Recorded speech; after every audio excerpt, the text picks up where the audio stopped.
Hey everybody. All right, good to see that you've got the caffeine parkour, because we could all use some more caffeine.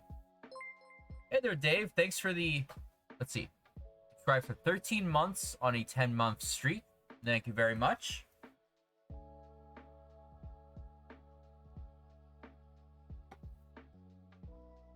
Glad you can make it on in.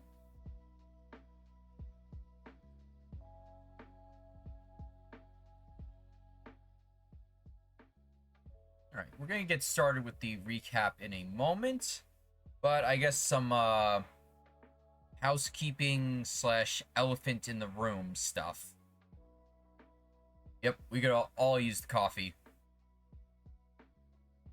Now, so long story short, if you haven't been following my Twitter or you haven't tuned in with the stream for a while, long story, thank you for the host. Long story short, I quit my job like, I think it's been almost over a week now. So I'm not gonna get into it here. I already made a write-up about it, and you can find the link to that in my Twitter. But yeah, basically, long story short, it was some pretty bad burnout. Let's just say that. So yeah, I've got a plan to possibly do a complete career change, but you know what? Like I said, I'm gonna try it, see what happens, and yeah. So that's the housekeeping stuff, and because of that, I'm gonna try to obviously stream more often. In fact, I do have a poll out for what's going to be for the next few days next week, and I'm gonna share it in here if you haven't voted already.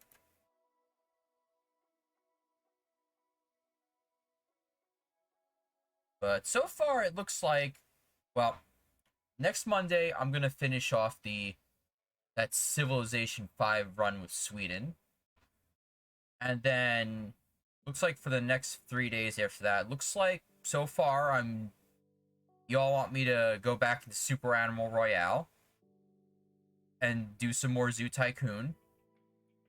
And it looks like there is a 1, 2, 3, 4, 5, 6, 7-way tie between City Skylines, Terraria, Uno, continuing Firewatch, doing Worms WMD, Open RCT2, or a Open TTD Community Day. But yeah, this poll will be active until, I think I set it to like Monday morning Eastern time, so all good.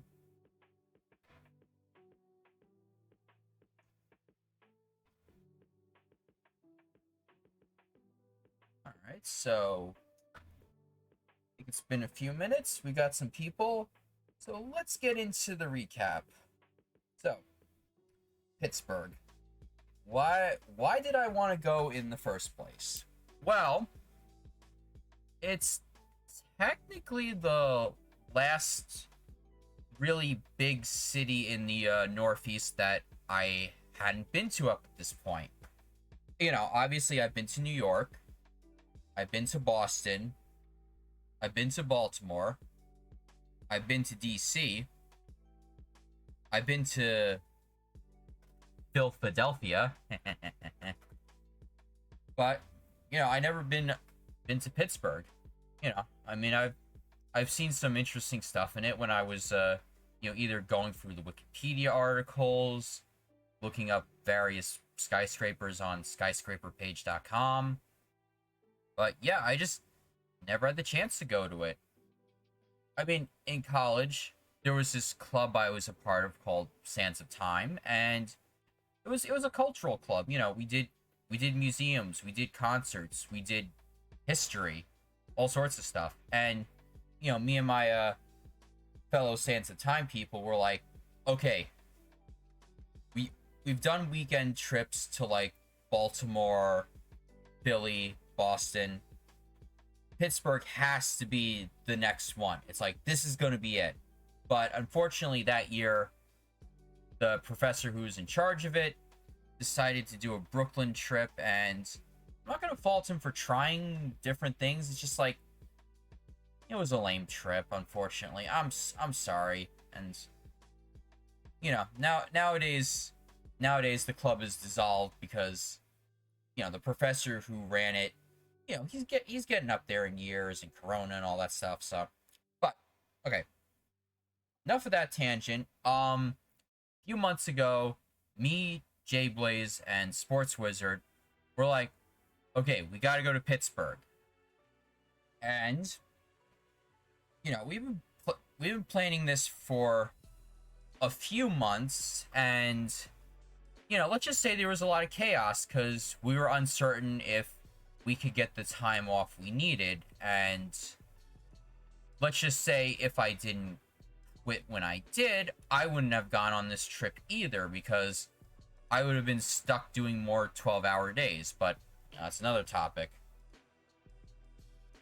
So, we're able to go. Jay Blaze secures the Airbnb and stuff, and yeah.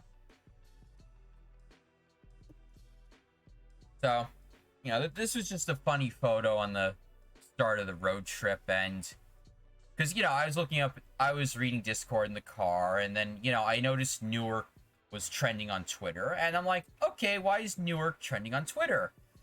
And then I look at what Wernie posted. I'm like, oh, that's why it's trending, because some dude was getting some moral in the middle of the street. Stay classy, Newark. All right. So, eventually we drive, and then, unfortunately for Team Wawa, those don't exist west of the Appalachia. So we had to do the competitor. We had to go with cheats. And this is just a random picture of the GIF of the souvenirs I took. Because, random photos, that's what I do.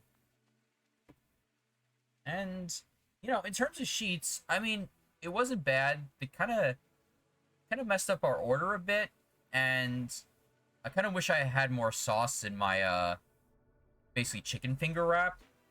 But their take on mac and cheese is actually pretty good. It was like this 3-cheese blend on top, and I'm like, this is actually nice. So, I can't hate on Sheets. They got a lot more extensive menu than Wawa I have to try, but, still Team Wawa for the win. But yeah, this was, about sunset. We made our way maybe halfway across Pennsylvania, but yeah, we didn't get there until like, I think it was like 11 or midnight or something.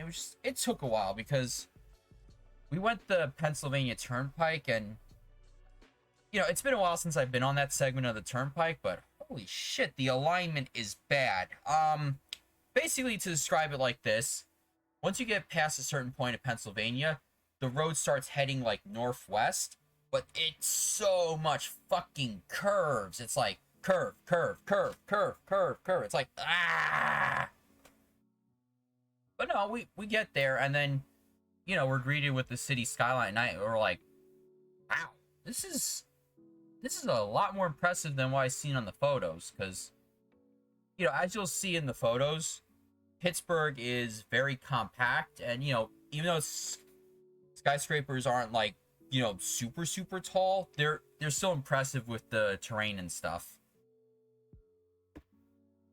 All right, so we get to the Airbnb, sleep for the night, and this is just me, relaxing in the morning with the garden in the back, and later in the trip it does get mowed.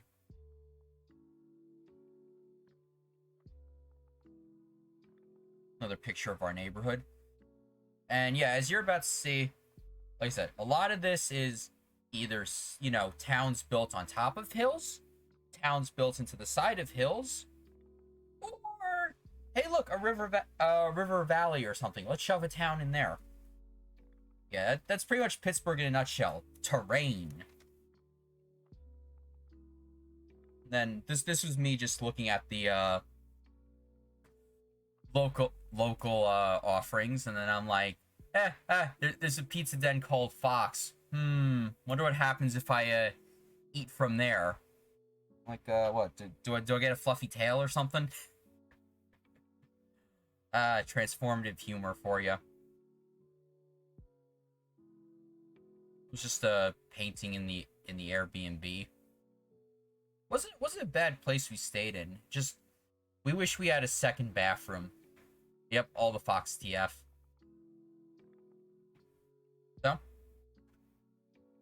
let's just say a lot of the way we found our places to eat in this town was pretty much, hey, I'm gonna go on Google and see what happens. And this was one of the first ones. It was called Breakfast at Shelley's. So, it wasn't too far away. We drove there, found a place to park, walked a few blocks. This is what the neighborhood looks like. You know, you got the main street. These tracks, they haven't had passenger service on them for like a decade, but these tracks are still kept intact because they're basically a backup if the tunnel these things normally use has a problem, so they're not going anywhere anytime soon. So this is breakfast at Shelley's. I took a photo of their menu because I like the snark on the menu. Like, you know, waffle. Do you need a description? Blueberry cakes. Do you need a description? Hey, you see a dun-dun? I see an eternal. How you doing? Okay. So what I got for the first day, I got this lovely breakfast burrito. It was egg. I put bacon in it. Home fries, which, by the way, the home fries are freaking good in this place. Like, oh, this is just the start of it. And yeah, got, you know, some salsa and some, I'm guessing it's like sour cream mixed with sriracha or something. But this was freaking good. You want to know how good it was? Bam. That's how good it was. So we do that. And then that was just a painting in the men's room. And then, yeah, let's see. Steel City Clown Brigade. Yeah, so, you know, of course, it's like, hey, look, there's an Ampro character. Of course I'm going to take a photo of it. These people know me too well.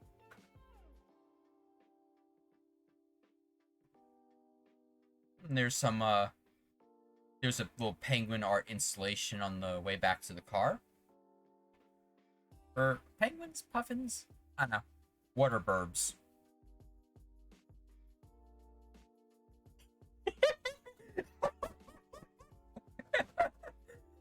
Okay.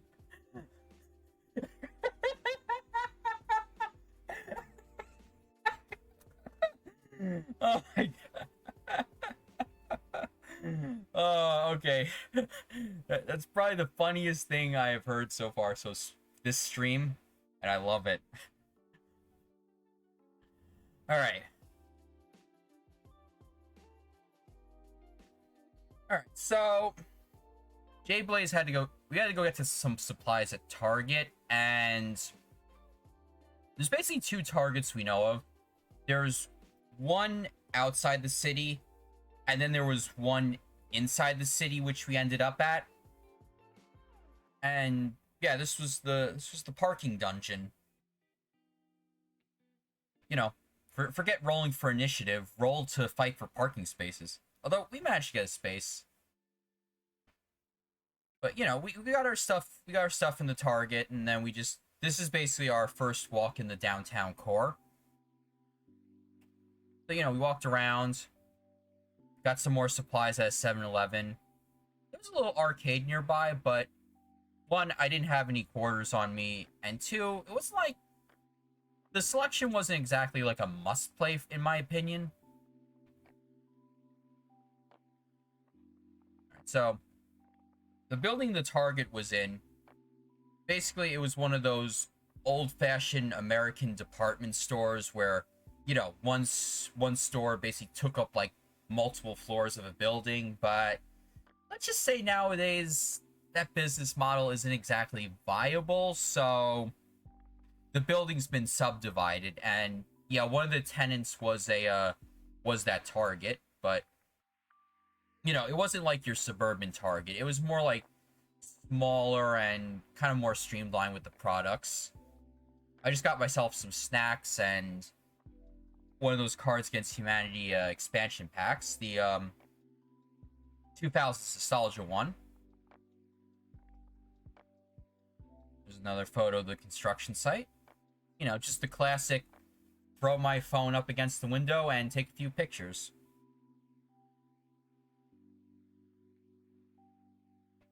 Alright, so just the picture I took of the neighborhood we were in with the Airbnb. Very nice neighborhood. People are quiet, chill. That's another thing I like about this city. These people were, very chill, very helpful, and just, very nice. I mean, there were a few weirdos we had to deal with, but, that's any civilization. But yeah, compared to Jersey, where we all have sticks up our asses, these people were very chill. So, speaking of furries, afterwards we went downtown to the Heinz Museum, and over here on the other side of their parking lots, yes, this is where the AmphroCons are held. Now, unfortunately, as much as I would have loved to have gone to AmphroCon this year, there was no way it would have happened. It would have been a scheduling nightmare, and yeah, so like I said, next year I'm gonna try to go hell or high water, and because I've been to way more districts than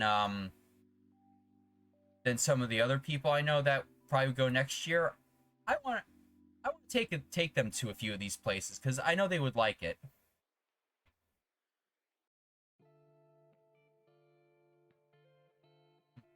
Just a funny custom plate I saw. Somebody had eyes. Alright, so we get into the Heinz Museum, and one of the things they have on the ground floor was a PCC streetcar, which, basically, long story short, it was like, this thing is the iconic 20th century American streetcar. Unfortunately, it is a museum piece because I think the only place left in the States where you can actually ride one in revenue service is in Boston. The Red Line has like this spur or something you can ride one, but I think they're going to replace that soon also. But yeah, this is a, they had it open. You could walk in, take a seat. Got this little bit blurry shot out of the back. This thing is, very roomy.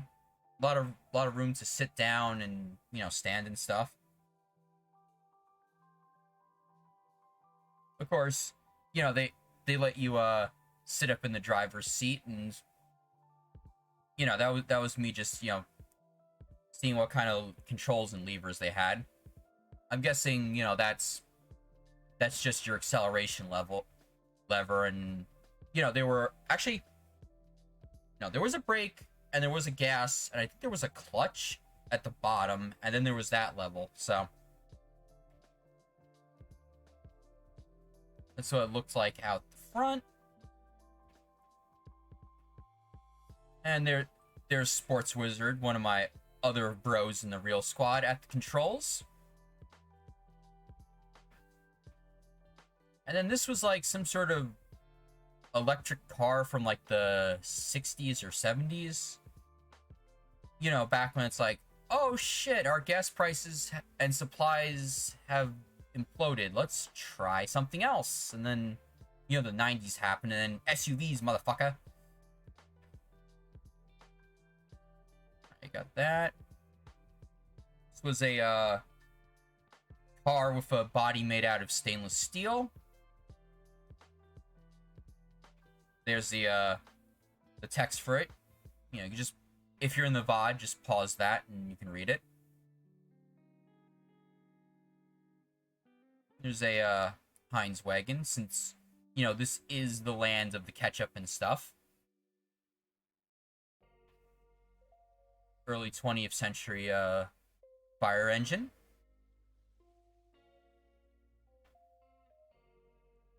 Had a Conestoga wagon on the side.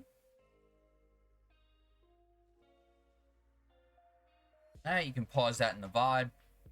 But basically, it's a clock that was in one of the city banks back in the day. There's a Jeep. There was one of the art installations. It's a multi-floor one, so I didn't capture all of it. But when I first saw it, I'm like, "Oh, cool! This is like Demented Sim City. I love it."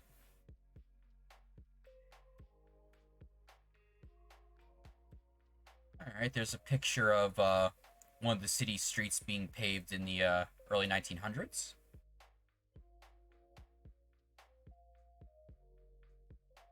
And then this was one of like the main exhibits on the first floor. It was about this local artist named John Kane, who, you know, he was a working class guy. He had, you know, a bunch of jobs over his life, but, you know, one of the things, you know, he did as well, a hobby and a profession, was he was a painter. But yeah, this is just a little tactile representation of the terrain in Pittsburgh, and as you can see, most of it's like hills and or mountains and stuff. And so here's one of his, I believe this was like one of his like final paintings before he died. But yeah, you see most of his landscapes, you know, depicted, you know, working class Pittsburgh in the early 20th century, back when, you know, with the steel industry booming, Pittsburgh was had a lot more stank to it back in the day, because, you know, it was dirty, it was tight, you know, tight valleys, pollution couldn't exactly escape the city well, especially if there was a weather condition where, you know, high pressure air just comes in and seals everything up, which downriver from Pittsburgh, there was a disaster like that in the I don't remember when it was, but it was called the Hey Nyargle, how you doing?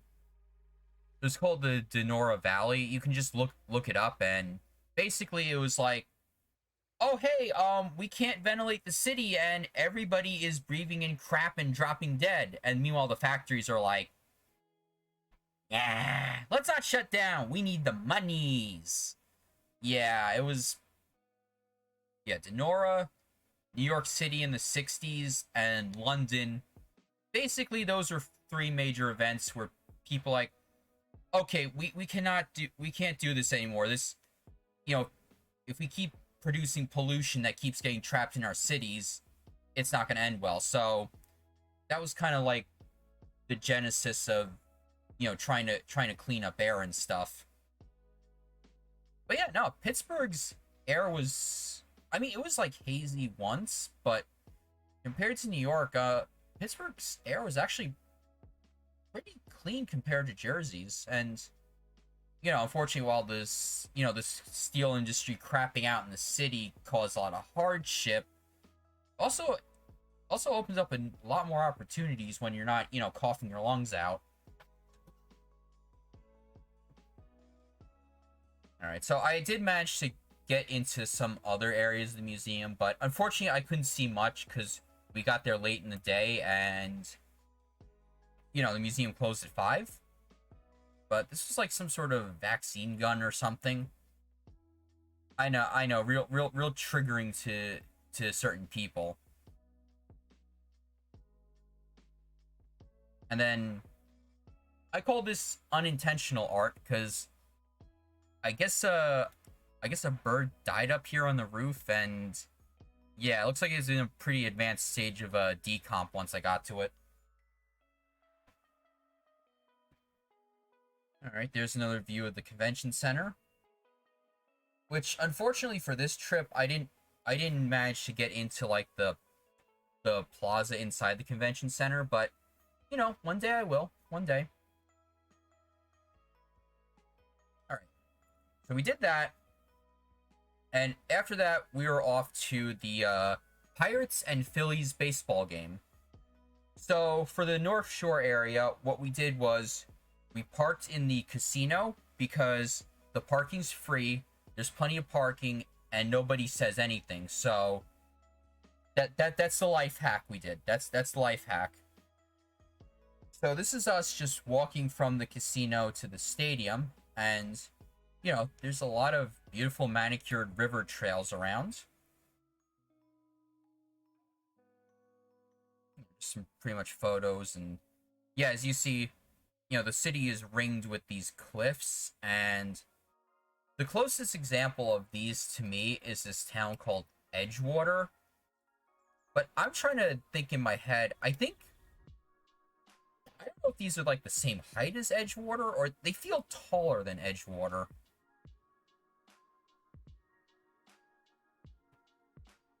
And so, more of that, and then on the other side of the river is Point State Park, which we did get to eventually.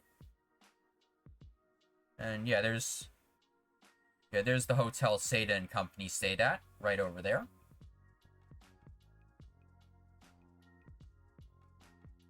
More views of that.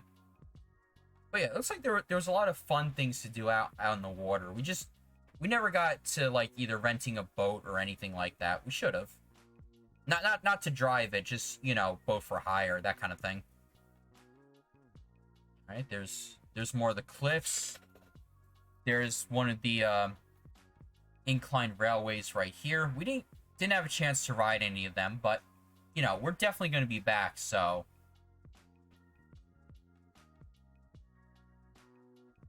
another shot of that. More of that. This skyline was fun to take photos of. So there was an arch and a statue dedicated to Fred Rogers, since, you know, Pittsburgh is where he originated. And there even was an exhibit in the Heinz Museum that, you know, detailed his life and, you know, some of the production of the show. But like I said, I didn't get to it because I didn't have enough time. More skyline. God, it was such a perfect day that day. I mean, it wasn't... There was, like, only one day, in my opinion, where it was super hot. Everything else was pretty good. Got the waterfront. There's, no, that wasn't Heinz Field. That was the baseball stadium. Yeah, the football stadium, it's known as Heinz Field, but there's some sponsorship deal change or something, and it's named some other company, and, you know, I looked it up. I couldn't pronounce it in 3 seconds, so I'm like, fuck it, I'm calling it Artichoke Field. But yeah, the North Shore, it's got a entertainment district with a lot of restaurants and stuff. We tried to see if we could get in before the game, but spoilers, we couldn't because, you know, it was packed with people, so we saved this for another day. Skyline. Or Skyline. So yeah, this was a random junction box we found in Northside, and yes, I did get the link to this sticker over here, because I'm like, it's a furry sticker with a QR code. I wonder if I'm going to go follow the link. Of course I am.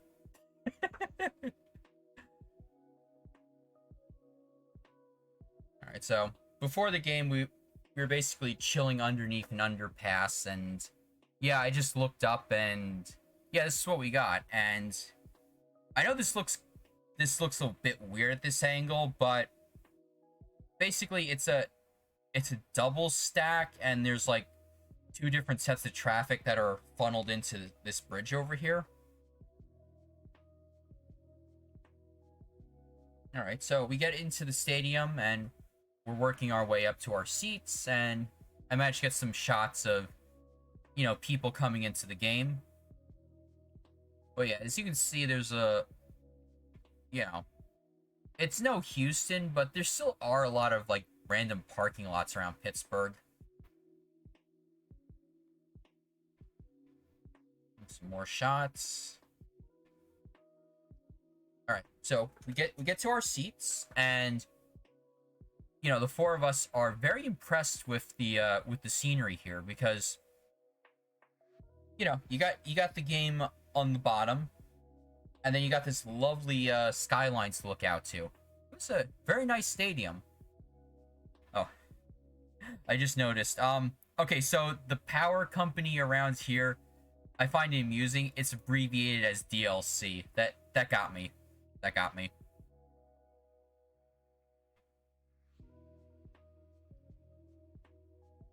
So yeah, just some views. I got a photo of the mascot, or as I jokingly call all Anthro sports mascots, professional furries.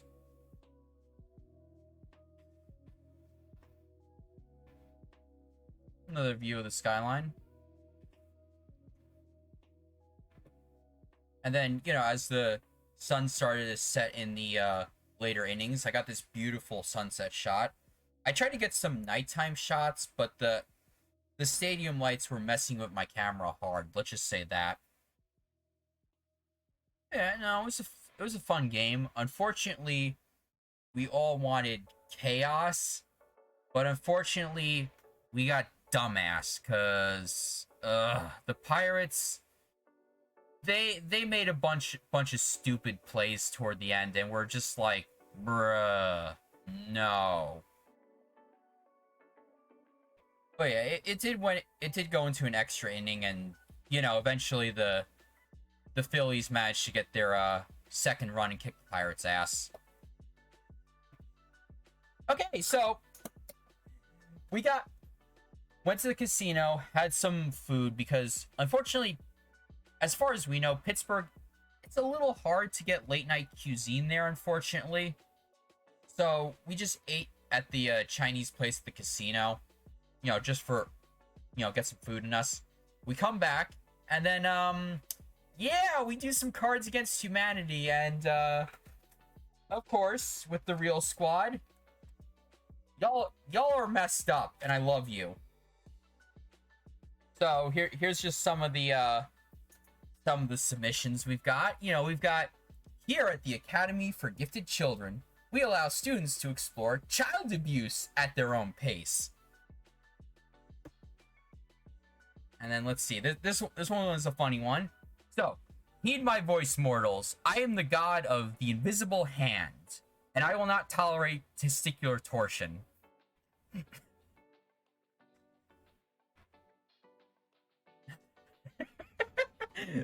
this one.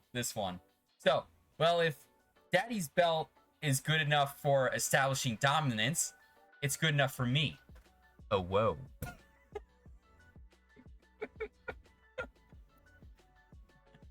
Yes.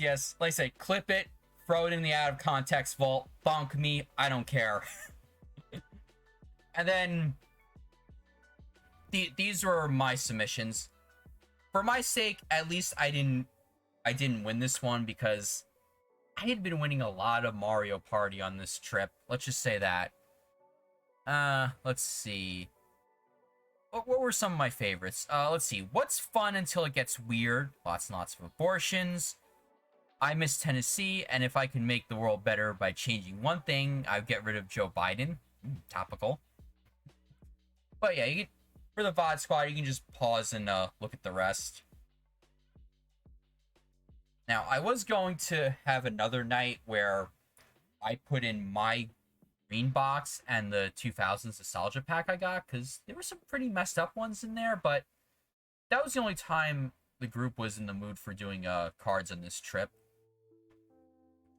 And this is just a picture of the room I was staying at in the Airbnb. It was a very nice house, very retro style, as you can see with the the color scheme and the woods and all that stuff. Good house. It was kind of in the middle of some renovations, so there were some finer details that still need to be worked on. Alright, so day 2. So me and Jay Blaze get up. Jay Blaze wants to go do a Target run, and I direct him to the suburban Target like 6 miles away. And, we're driving, and let's just say we find out something a little nasty about these streets almost the hard way. For most of the day, it's just one lane each direction. But, from these times, nobody can park here, and it's a second lane. And, we start out on this street, it's a second lane. And then, next thing we know, we're almost about to ram into some parked cars. So that was some bruh.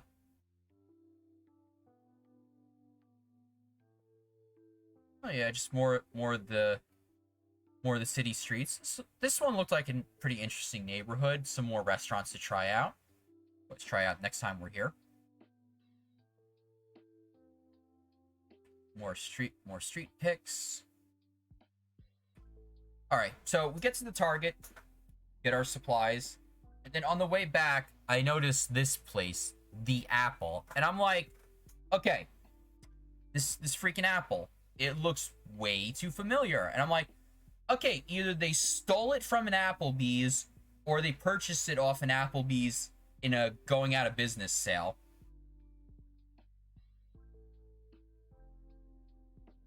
So that was funny. It's just us on the way back. And then, yeah, our Jay Blaze's brother, we'll call him Nick. He's in the spoken word / poetry community, so he was also spending a lot of time meeting up with community members that were in Pittsburgh. We met up with 2 of them at the First Watch breakfast. Sports Wizard, I am glad to report, got more than 1 strip of bacon this time at First Watch. And this was the only real photo I took. It was just funny because you got the sign for Clareton Boulevard, and it's right outside of CVS. So, that gave me a little chuckle. Alright, okay. So, after that, we head to the Andy Warhol Museum, which, is basically 7 floors dedicated to everyone's favorite mid-20th century modern artist, Andy Warhol. So, this is the first thing I took. It was basically a diagram for, male genitalia that was, blown up and, printed on the canvas. They had a,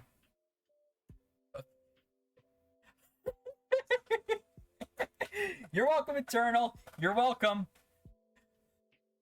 And then a few of his, works of art, they had like these, I guess, 3D printed tactile reproductions you could touch. Reclining male torso. Oh, whoa. And yeah, so the upper floors, started with his early career, and then the lower floors were what he did before he died. So this is one of his earlier paintings. I will ooh-woo all I want, and you can't do anything about it. Yeah, this was one of his earlier paintings. Not paintings. Drawings. Yeah, he tried to submit this to his like college art or something, and let's just say some people are like, okay, this is a cool submission, where others were like, bruh, why are you submitting this? This is no art. Okay, so this one was one of his more interesting pieces. I only captured like a sliver of it. It was like this long thing, and okay, I'm sure the art historians in chat are like, oh no, you're going there, and I'm like, yeah, I'm going there. Oxidation, 1978. Metallic pigment in acrylic medium and urine on canvas. And I'm like, okay, You got me with using urine as an art ingredient, and you're not even going to explain the process? No, no, no, no, no. Don't leave me hanging like this, museum. So yeah, art. Piss all over it.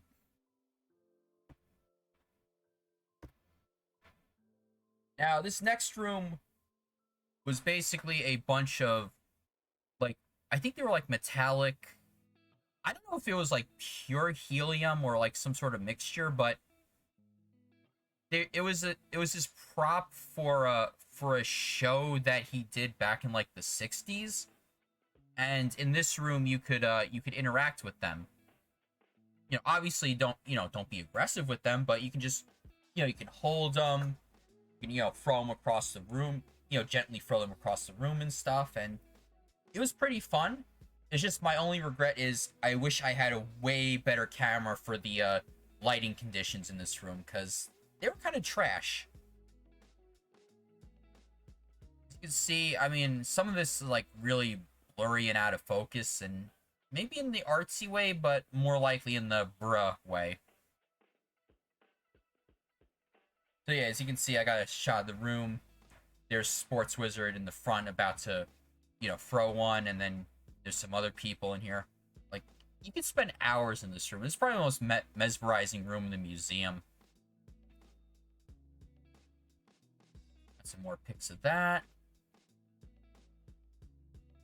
That was just me trying to, control one of them with like 2 fingers. Here's Sports Wizard doing some stuff with that. Yeah. And then probably my favorite shot of him with the quote-unquote pillows. Not that one. Probably wait. Hold on. It's in this set. There we go. This one with all the motion blur going on. But yeah, I definitely want to come back here with a better camera, and yeah, it would be fun. It'd be fun just to get a few of the convention crew in here. Okay. This one I find amusing, because basically the TLDR is, basically Warhol hated Trump because, spoilers, Trump snubbed his artwork and wouldn't buy it. Let's see, 1984 he wrote, and I just hate the Trumps because they never brought my Trump Tower portraits. It's like, oh buddy, if you only stuck around for a few more decades. And then yeah, this was the one of the snubbed artworks. This I found amusing. It was a newspaper cover, Madonna on nude pics, so what? And I'm like, some things never change.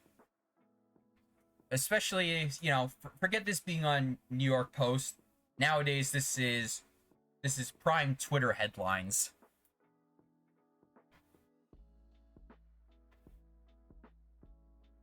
All right, these are some more of his prints. And then this was a there's also another exhibit on the first floor, which it was like a guest artist. I guess they decided to exhibit this person's work here because, it was like very similar to what Warhol would have done. So this was a guest exhibit. And now this. Okay, so I get to the basement, I go to the bathroom, I see this, I'm like, oh cool, it's they took an old payphone and, slapped some sticker art on it. And then, I pick up the handle, and I'm like, oh my god, there is a dial tone. There is a working payphone in 2022. And I'm like, I don't have any coins. I don't know any local numbers to call. Help, I'm a millennial. How do I long distance on one of these things?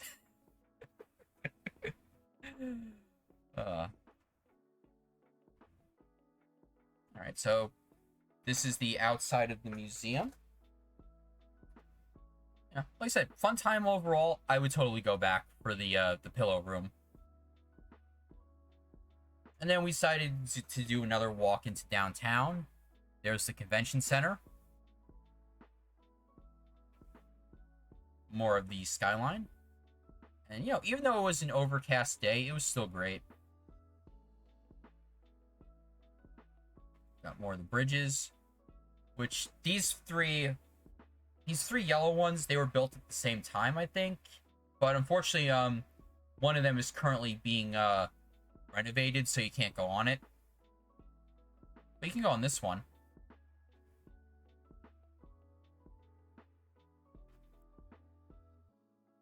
That saxophone player was chilling out under one of the suspension bars.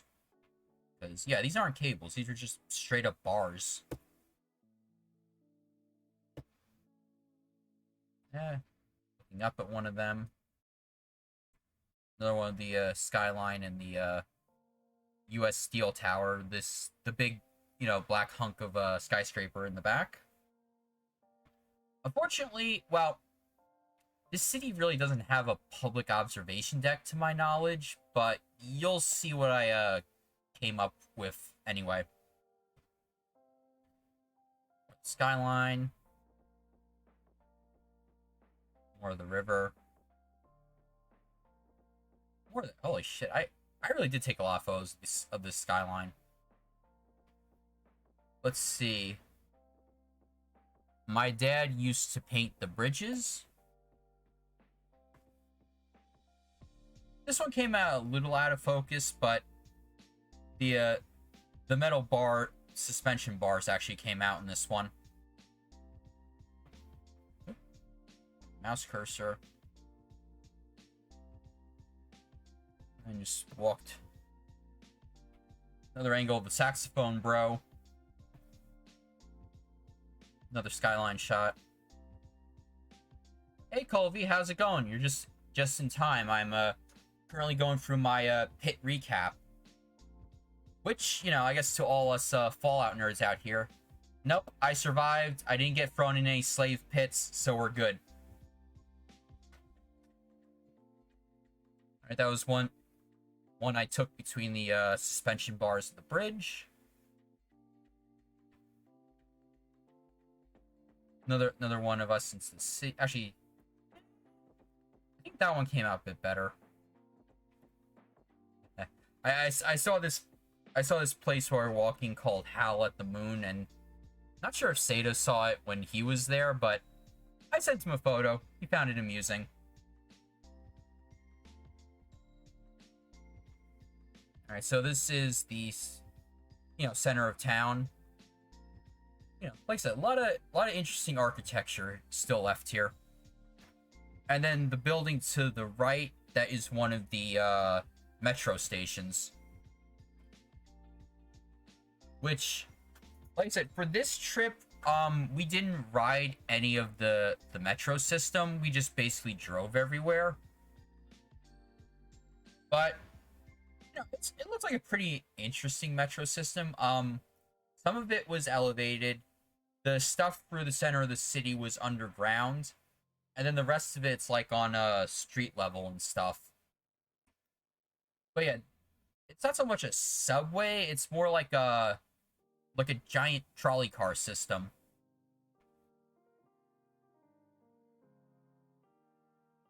Alright, so we saw that. We left. Headed back. I wanted to try to get to the walkway, you know, underneath the convention center, but wasn't in the cards for the moment. And then, you know, just a little jitter that back and forth. All right, so we go back to the north side because we were going to get dinner at the place we couldn't get into the previous day. So, you know, parked in the casino garage again, walked along the river. Here's a submarine. Here's a measuring post, which I guess I assume at that particular point the river was maybe about 9 to 10 feet. But yeah, don't want to see what happens when the water gets to the top of that thing. All right, I guess in between the days we were there, I guess somebody decided to ram a pole or something. It was a mess. So here's where we went. Like I said, I had a lot of Discord recommendations from this one server I was on. You know, they were very helpful with that. And one of the places they recommended was Southern Tier Brewing Company, which it was good. This was a watermelon cider I had, and you know, the four of us basically had a potluck of appetizers. Like, one was like this bruschetta that was good. I contributed a pretzel. I forget what J Blaze contributed, but I know Sports Wizard contributed loaded fries, and oh, that was good. Yeah, the appetizers were good. Our mains were good. The drinks were good. Service was great. This place was good. And then let's see. I think, yeah, we went back to the casino. I ate a bunch of money, and yeah, in total with this trip, I ate like 40, 80, 300. Yeah, I ate about like 120 bucks at the casino, because I blow at casino stuff most of the time. Alright.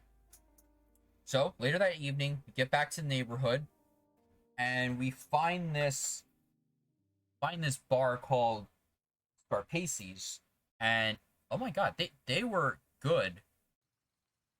Yeah, this is like the local brew I had. Iron City. Wasn't bad.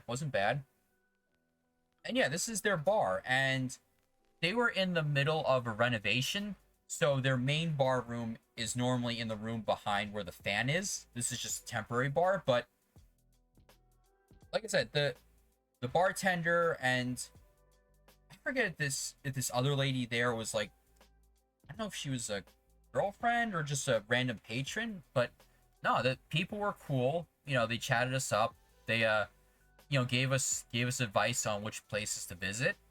And you know, the patrons were very chill.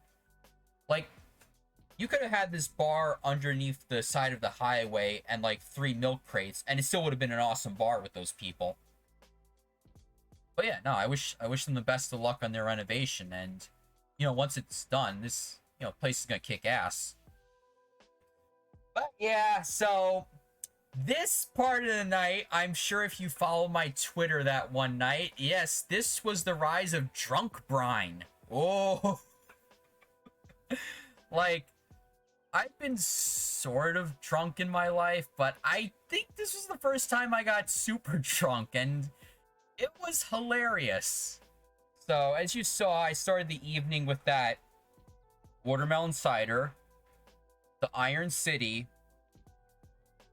and then I had a rum and coke, and then I had a White Claw. And basically, another thing we all liked about this city was the liquor. Liquor is very cheap out there, whereas in Jersey, you'd expect to pay like $8 to $16. A lot of the drinks out here were running anywhere between like $3 to $8, and heck, the bartender only charged me for the first drink, and I'm like, okay, I get you, buddy. I'm gonna give you a nice tip, and you know, I gave him like, you know, like a $10 tip for you know, that stuff. Now that bartender was freaking awesome. But yeah, so we get out of there. Oh yeah, that was just some random sticker I found in the bathroom. So we get out of there, and we go over to Grandview Avenue. Now, for those of you who live in New Jersey, this is the local equivalent of Boulevard East, a street on top of a cliff where you can overlook the city skyline. And man, I mean, seeing this at night and, you know, having a few inside of me, it was complete euphoria. I was just like, I was having the time of my life, especially, you know, just getting off this, you know, job where I was forced to basically work 12-hour shifts for like a week straight with no breaks. Yeah, I was having the time of my life. Unfortunately, I didn't get much good photos because cell phone camera at night, so it was kind of blurry. But yeah, no, this is a nice place, just overlook the city.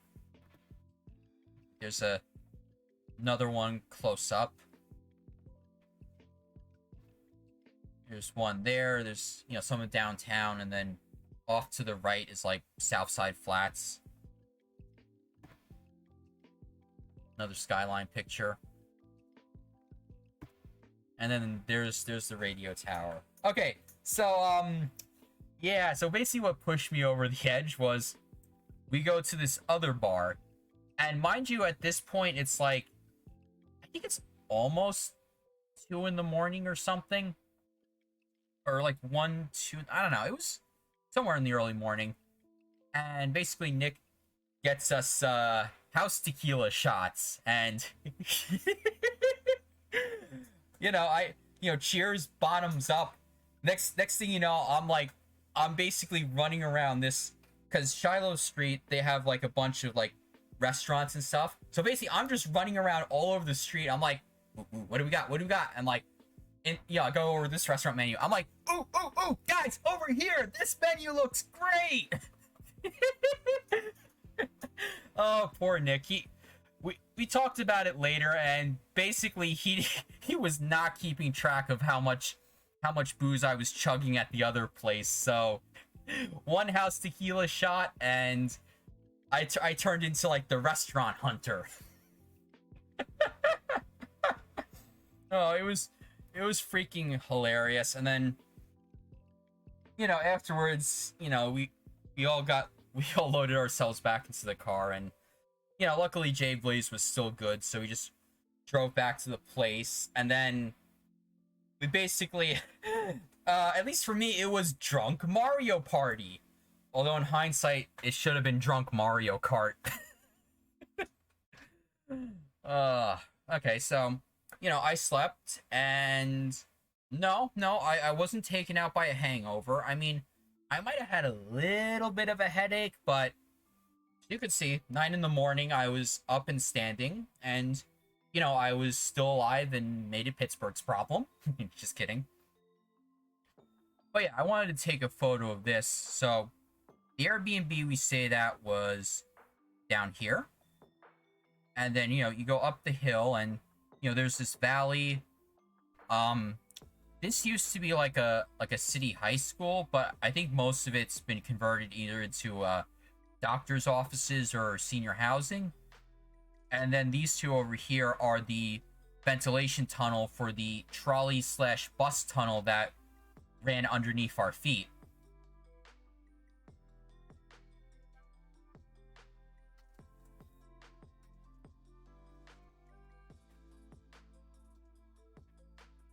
So just got more pics of the neighborhood.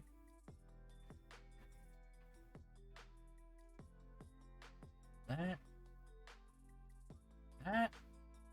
And then afterwards, I find these signs, which basically are like, oh hey, this is the way down to the South Hill station, which is the closest metro stop to where we were. So I start following these steps. Some more pics of the neighborhood. Yep, on our way down.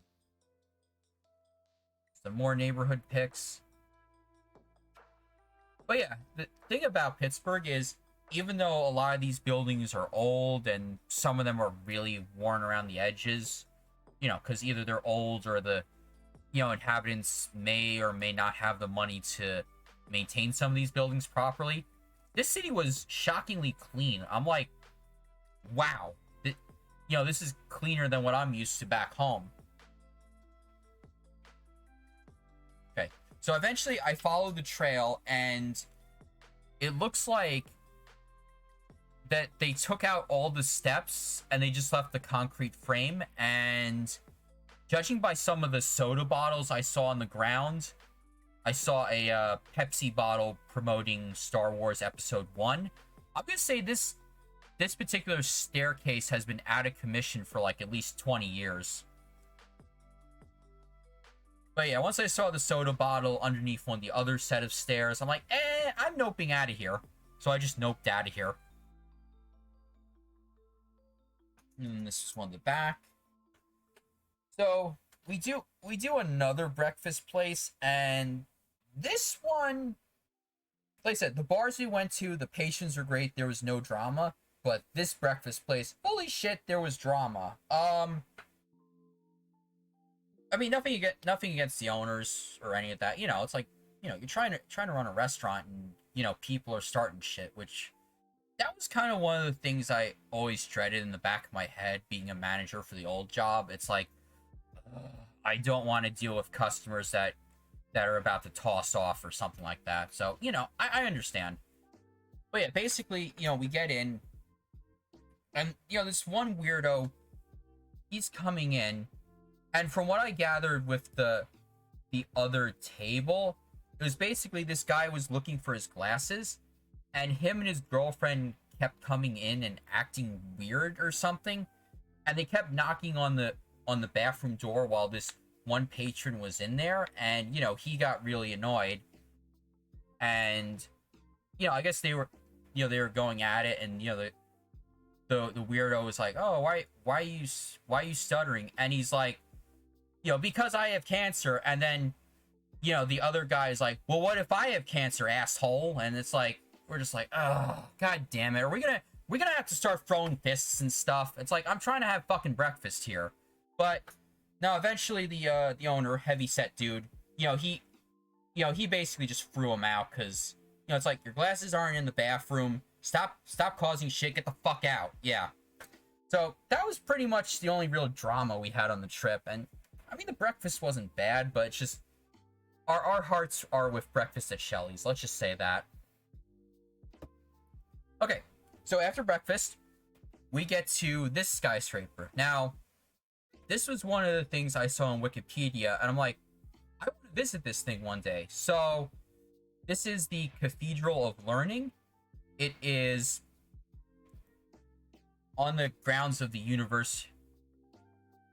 Yeah, I think the boyfriend girlfriend agitator, I think they were definitely the tweakers.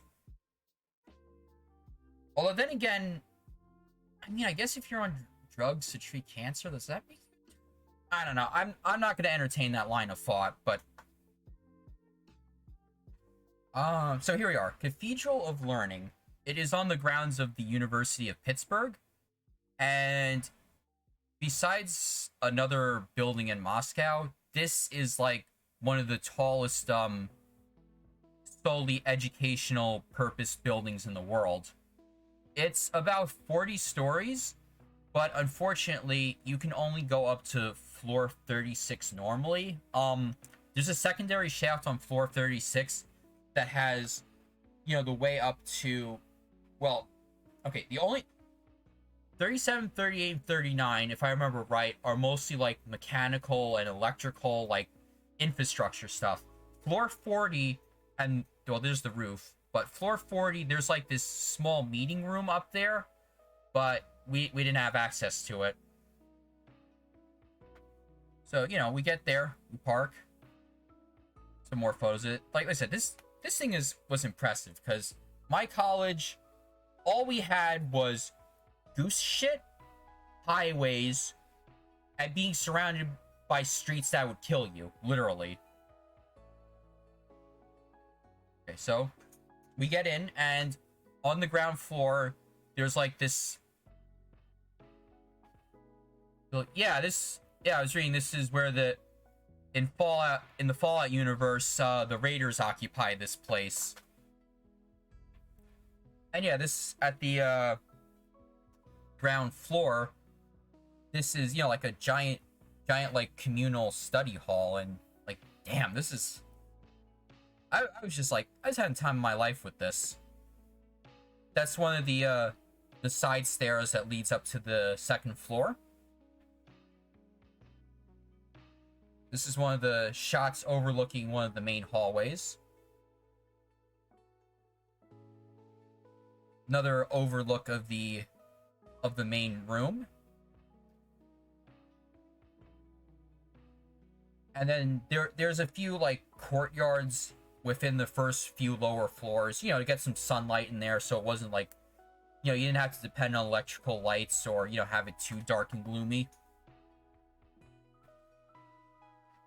And yeah, this is one of the hallways on the second floor, because basically most of the facilities in this building, well, I know there's a black box theater in the basement. There's like apparently there's like hidden panels that have access to like creepy maintenance tunnels. There's classrooms, and then there's also these other classrooms called nationality rooms, which, you know, are basically decorated to like certain countries. Although I didn't try to get into them because, hey, Bird Brain, how's it going? I didn't try to get into any of the nationality rooms because I just assumed they would probably be locked. You know, as in you can only get into them, you know, during official class times. But yeah, even Sports Wizard commented, it's like, this would be a great place to play Manhunt. And I'm like, you know what? I agree with that comparison. Alright, here's another view of one of the courtyards, and I guess some sculptures. They look like, melted crayons. That's what I'm gonna say. Let's see. Bit stressful. Just picked up a rental truck to move the last of my crap and the safe. So about to take off to get... Ah, yes, the moving saga. Me and Jay Blaze helped Sports Wizard out with that in 2020, and... Oh, yeah, it gets crazy, but that's gonna be another story for another day. Oh, yeah, definitely. A lot of old, interesting stuff in this city. But yeah, good luck with the rental truck, Bird Brain. And then this was one of the tables I saw there, and I'm like, yep, this is definitely the place to you know, throw down the shield, throw down all the rule books and the map, and just, you know, play some D&D. This is D&D table material. But yeah, a lot of liminal spaces in this building. Even the men's room was like one giant liminal space. And don't worry, there was nobody in here when I pulled this off. I may be weird, but I'm not a creep. Okay. So eventually we did fumble... Maybe too many? I don't know. So eventually we did fumble our way up to floor 36. Now, probably my minor complaint is I kind of wish there was like a sign in the lobby telling you, it's like, okay, floor 36 is the highest you can normally go. Deal with it. And like I said, I wish that sign was there so it would have made this a little quicker. Because the way the elevator system in this building works, it's like one of those modern ones where you don't go in the elevator and choose the button in the car. Instead, there's like a keypad outside. You enter your floors, and then the computer basically keeps track of all the recent entries and coordinates the elevators to stop at certain levels. You know, it's basically a modern solution to, you know, get people in and out of the elevator system more fast and efficient. Just my complaint is, I wish the keypad had a bit of a longer reaction time, because if you're pressing a button to go to like a double number floor, you gotta press like bang bang. Whereas I was doing, it's like 1, 4. No, the system was like, oh, okay, you want, like, you know, I was trying to type in 40, so I was like 4. Oh, no, I don't want to go to floor 4. I want to go to floor 40. But I think somebody already queued up floor 36, so we were able to go there. And on those 2 floors is the University Honors College. And they probably had the windows to see the skyline of Pittsburgh itself, but, you know, I didn't want to be that guy and just, you know, waltz on in. I mean, I'm sure I could have been like, hey, you know what I'm up here for. Can I just look out the windows and go? You know, I'm sure they would have been fine with that, unless, you know, the people in there were being assholes. But no, I don't know. But there were some side windows, and I managed to get these shots out of them. Oh yeah, that you can see it's in the car. Yeah, I took a bunch of these little jitter photos. Alright, so that's just off to the side. But yeah, no, it was a nice view up here, and this was before it got overcast again. Just out there, and yeah, there's another university across the street. There's a lot of higher education in Pittsburgh, and heck, Nick is even considering doing his, excuse me, Master of Fine Arts in Creative Writing out here. He's considering it. And then, yeah, there's the Carnegie Museum in the lower left-hand corner. I do want to go to that on a revisit. So basically, we're trying to find Nick in this building, and, you know, I don't know if there's a communication error or something, but he said he was on the 28th floor. We get to the 28th floor, and literally there's nothing on the floor except the offices for East Asian language studies. So before we went back down, I took a photo of the staircase. So we did that. We eventually meet up, and then we get back and we explore the rest of the campus. This is I believe it's called Heinz Chapel, and yeah, it literally is what it's on the perfect for dropping pit. Yeah, exactly. Just get get my cannon, get a roll of 50 cents, and then bang, bang, bang, bang, bang, bang, bang, right down. Hey, we rain in money and death on you. So yeah, this is Heinz Cathedral, or no, I said chapel. Yeah, I looked in for like a few seconds, and very well preserved interior, I'll say that.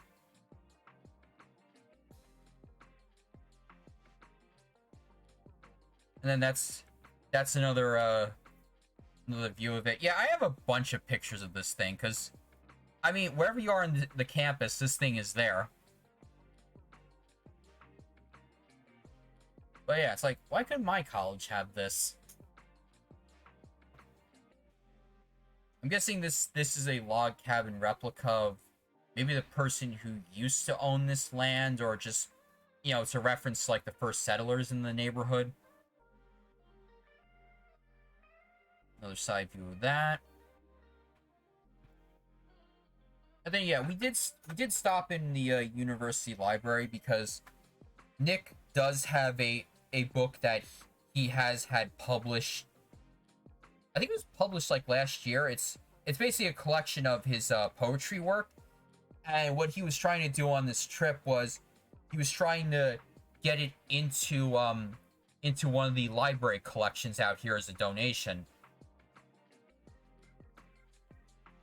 But you know, he spent a few minutes talking to the librarians in the campus library, and they directed him to a librarian that might be able to, you know, help him out in the future. So once we found out that info, we just walked around. There's a nice park in the campus. There's some food stalls. There's a carousel. You know, everyone's having a good time. And that was the other thing we liked about the trip. We went at a very good time. You know, end of July, beginning of August. Whereas if we went to this city like a few weeks in the future, we probably would have had to deal with college kids all over the city, and then we probably would have had to deal with them in the bars, and the college kid bros like, hey, I just turned 21, I'm gonna get smashed and get all the bitches, and then, you know, the rest of us would have been like, ugh. Yeah, me and my friends are turning into boomers fast. It's inevitable. But yeah, no, this was a nice fountain.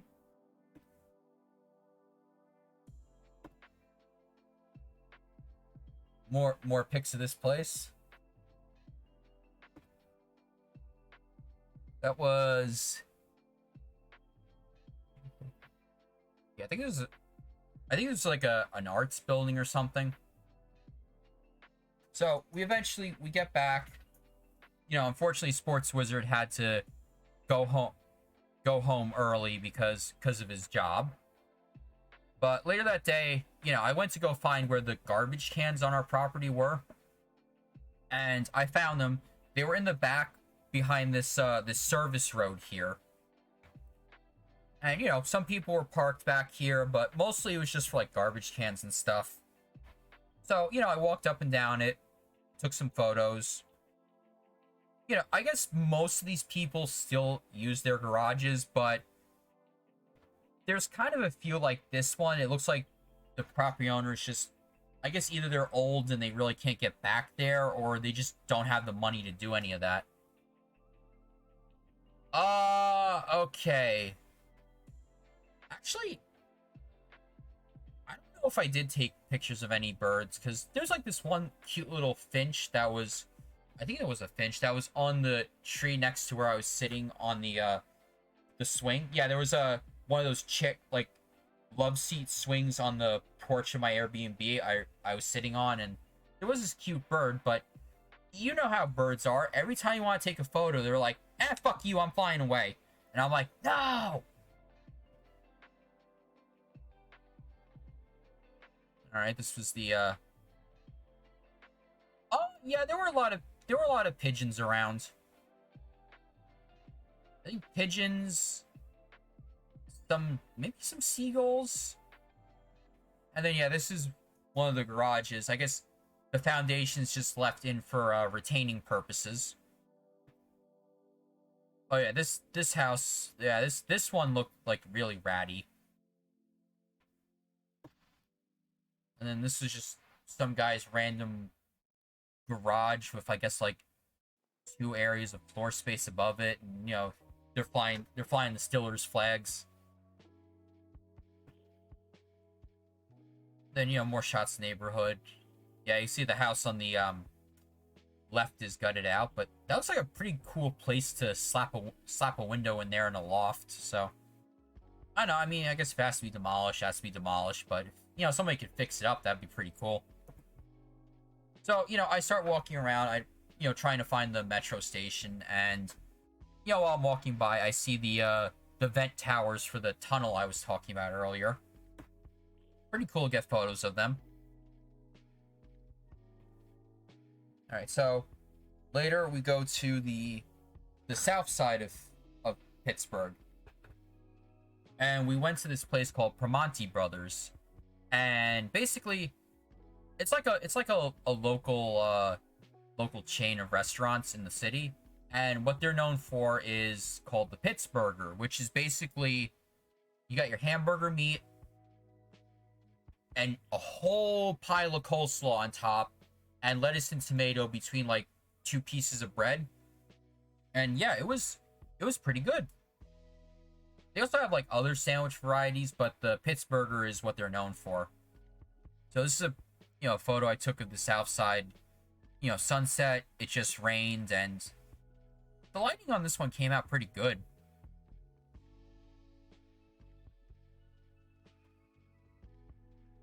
Another picture of the neighborhood.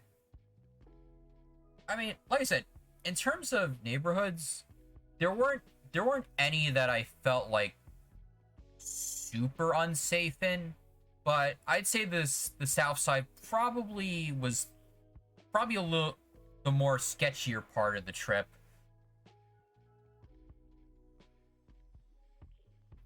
But yeah, here's the main street. Yeah, no, it was a good burger. The fries, and this was just some random poster I saw in the cookie place. I was like, let's see. Procedures include interviews, questionnaires, blood samples, all that stuff, and then at the bottom, ketamine. I mean, like I said, I'm sure there's a lot more to this than what I'm seeing, but you know, it's like, ketamine. I'm gonna make a ketamine joke. I don't know. I mean, like I said, I don't know much about that stuff outside of... Ooh, hydrate. Thank you.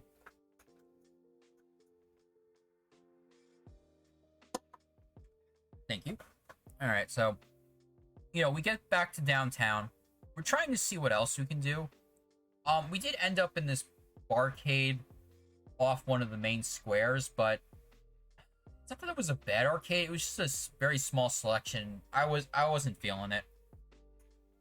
But yeah, we walked around for a bit. got some more photos of the skyscrapers. Like, this one is PPG Place, which, if you watched me stream City Skylines, you probably see me plop this thing in my builds. That and the US Steel Tower. I usually plop those in my City Skyline build. But yeah, the PPG Place is kind of like... I guess it's like this city's version of the World Trade Center, minus the whole Twin Tower aspect. More of the, you know, you got the one main building, and then there's like a bunch of other little buildings around it. But it was nice walking around this city. More skyscrapers at sunset. Although I think, I don't know, my phone likes to focus on weird things. That's why some of this looks blurry. One of that. And then, okay, so there was this fountain here. And there were like these 3 security guards around it. And, you know, because I guess they have to deal with, you know, people running in and out of it. And I'm like, I'm thinking to myself, okay, if it was 30 degrees warmer, they would be either A, getting paid overtime, or B, they would just give up and go home to their ACs, because this looks like a pretty fun fountain to run into, I'm not gonna lie. Alright, so day 4. We did Shelly's round 2, because Shelly's is awesome and has no drama. I guess somebody made a poem about them that I took a picture of.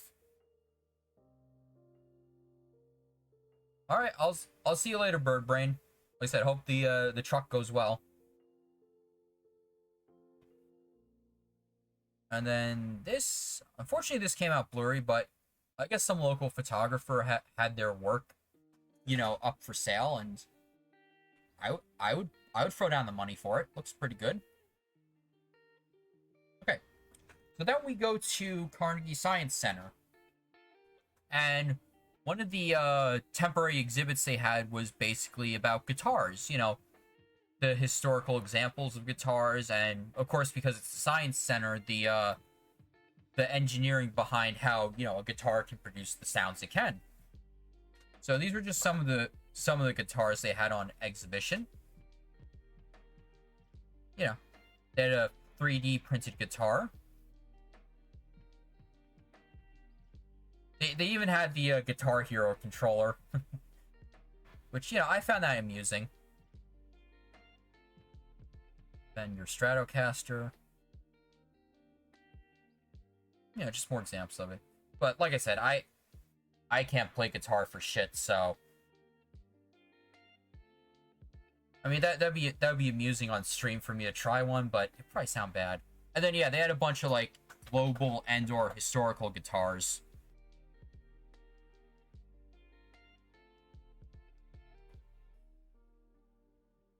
And then this exhibit also had a sense of humor, because they had a display for the air guitar.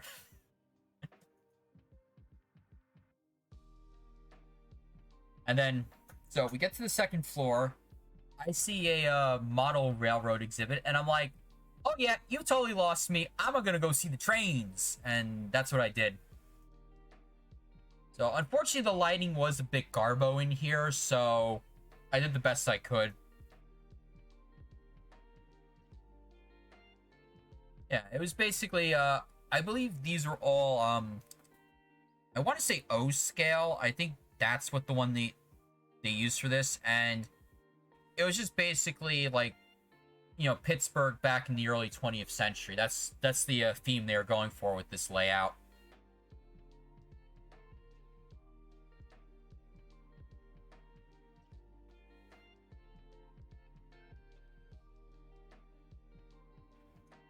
And then this is probably one of my favorite shots of the layout that came out good, and I'm just gonna, here, you'll see what I managed to capture on film.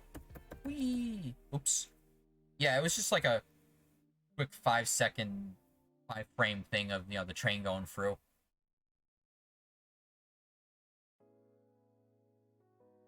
But, you know, obviously, spoilers if you know anything about me. I like trains. And it's like, oh no, he's one of those. He's a rail fur. And it's like, sure, I'll take it. Yes, another part of the layout. And then, yeah, I managed to get the train here, too. Oh, it's only 3 frames.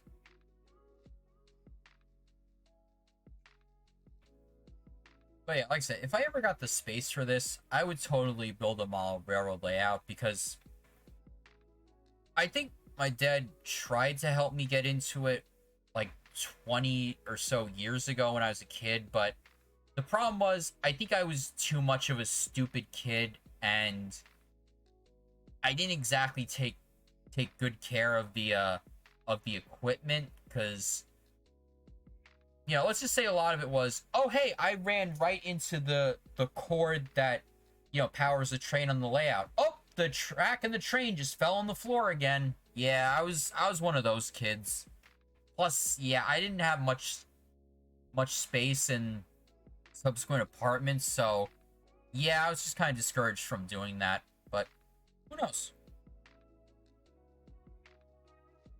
Yes. The scenes down here, and that was the other thing. The lighting had like a day and night cycle, so it's kind of hard to take this stuff when the lights were dim. But you know, I did what I could. And then, you know, this train is going past the erupt of falling water, which like about 40-50 miles to the southeast of Pittsburgh. I don't, it is a place I'd like to go to, but I did read the reviews, and it's kind of like, is it even worth paying money for a ticket to go inside? And it's like, I guess if you're really interested, but if you're not, I don't know.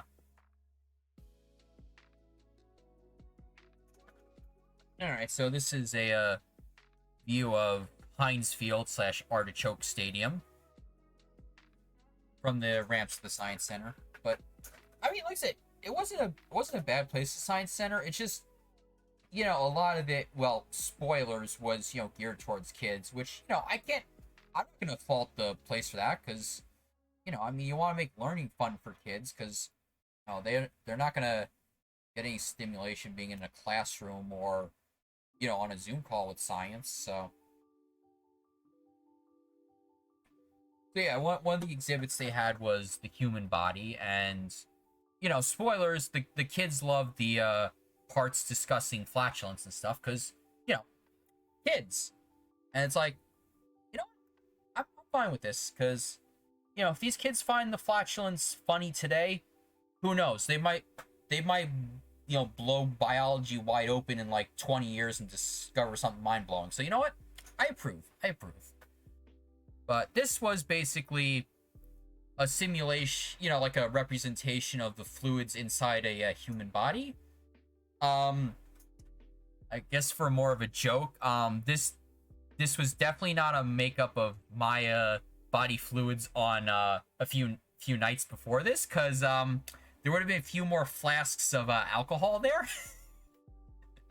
And this also doesn't represent the body analysis of your typical post-Anthrocon attendee, because, you know, that has a few more bottles of alcohol and a few more bottles of something else. That's all I'm gonna say. Please bonk me. Alright, there's another view of the city. So, the one on the left is the Allegheny River. The one on the right is the Monongahela River. And they combine to form the Ohio River, which goes to the Ohio dimension and then, you know, out the Mississippi. Which, by the way, did anybody else see that funny Skyrim mod where the dragons are Ohio? that was amusing. I liked it. Alright, so then on one of the other lower floors, there was like, I guess like this, it was an exhibit about, you know, the water system, you know, watersheds, the fluid dynamics of water, you know, the combined sewer system of Pittsburgh, which is kind of bad for the city, because I was reading on Wikipedia after I got back, and basically I mean, we have the problem around here where if it rains heavy, you know, sewage leaks all over the place. But I think in Pittsburgh, apparently it's a lot worse. Okay, here's this white cockroach on the thing. Grasshopper. Yeah, some of these were native Pennsylvania species, others were not. I just noticed those are silk. Interesting choice to put in a habitat. Eastern lubber grasshoppers. You can read that later in the VOD squad. There were some fish. Now, at first, I thought the fish were being attracted to my red wristband, so I was trying to see, ooh, can I control them with my red wristband? And it's like after a bit, I'm like, no, they refuse to go down after a certain level, so probably they were just in a holding pattern waiting for food or something. That's all I can think of.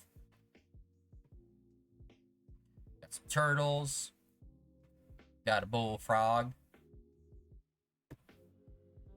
Yeah, they had posters about the spotted lanternfly, which I think this is an East Coast problem, but basically the TLDR with this is there's this non-native bug called the spotted lanternfly, and basically the local foliage, they have no real good defense against these suckers, so when these bugs ravage the trees, they ravage them. So basically all the environmental protection departments around here, like Jersey, Pennsylvania, New York, they're basically like, yeah, if you see one of these fuckers, kill them.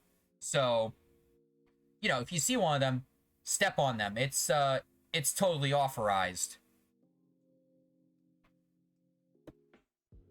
Then, yeah, the water exhibit had a sense of humor because it had toilets all over the place. So I give them props for that. All right, so we did the science center. We did its they had like a gymnasium building next door where, you know, they had stuff that, you know, kids could do, like there was rock climbing and other like physical stuff. But, you know, we saw that, we left, and we wanted to get coffee, so I threw in some stuff with Google Maps, and I got Yin's Coffee. Very good place. I had their cold brew, and it was good. But yeah, this is one of the alleyways on the way to Yin's Coffee. And this was like I guess an old neighborhood coffee shop that closed recently, and, you know, I just stuck my camera in the window and got a quick shot of it. It's like, maybe it closed somewhat recently, because, you know, there's still a bunch of stuff lying around. I forget where in the city this was, but it's probably dark because I shot it through the tinted windows of the back seat, because I was mostly in the back seat of Jay Blaze's car for this. And then, okay, we get to this pierogi place in the western part of the city, and it was good. So I guess for those of you who don't know, pierogies are they're like an Eastern European dumpling that, you know, has fillings in it. They're freaking good. I can get some good ones around here since, you know, I live in the Polish town. But no, these ones were good. My personal favorites were the potato and cheese and the meat one. Like, oh. Yeah, I'm like, yeah, like I said, if I ever come back here for AmphroCon, I have so many places to take all of you that you would love. Trust me. All right, so, you know, we ate dinner. We spent the night relaxing. Unfortunately, because Sports Wizard had left, we didn't have a copy of Mario Party Superstars, so we played Super Mario Party, and oh my god, going back to that game was awful. Like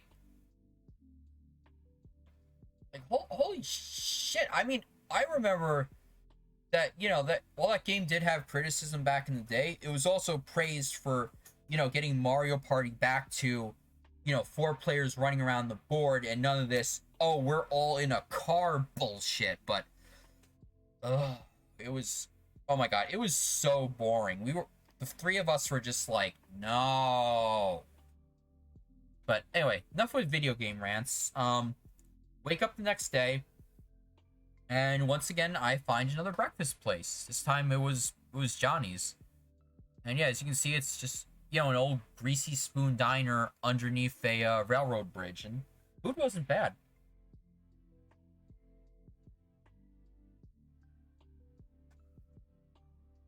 Check my notes. I mean, like I said, we're almost done with this. Okay. Yeah, well, we're almost done with this. We'll get to the fallout soon. And then this was just like a photo of a map of the neighborhood we were in circa 1992. Yeah, this stadium doesn't exist anymore. It was demolished for the other two I showed you earlier.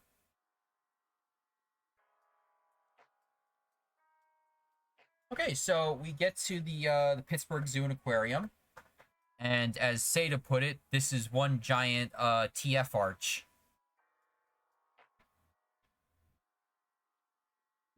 But yeah, this was the hottest day of the trip. It was like 90 plus, so you know, a lot of these creatures were either in their air-conditioned quarters or they were just chilling in their exhibits, which, you know, I don't blame them. A lot of these creatures were a mood, trust me.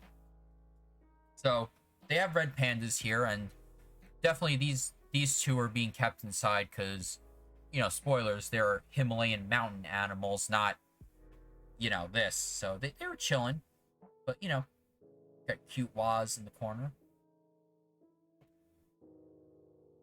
This tiger was chilling out. These flamingos were, well, they were doing their thing.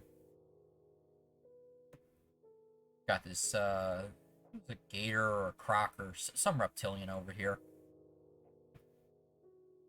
Lions were chilling out.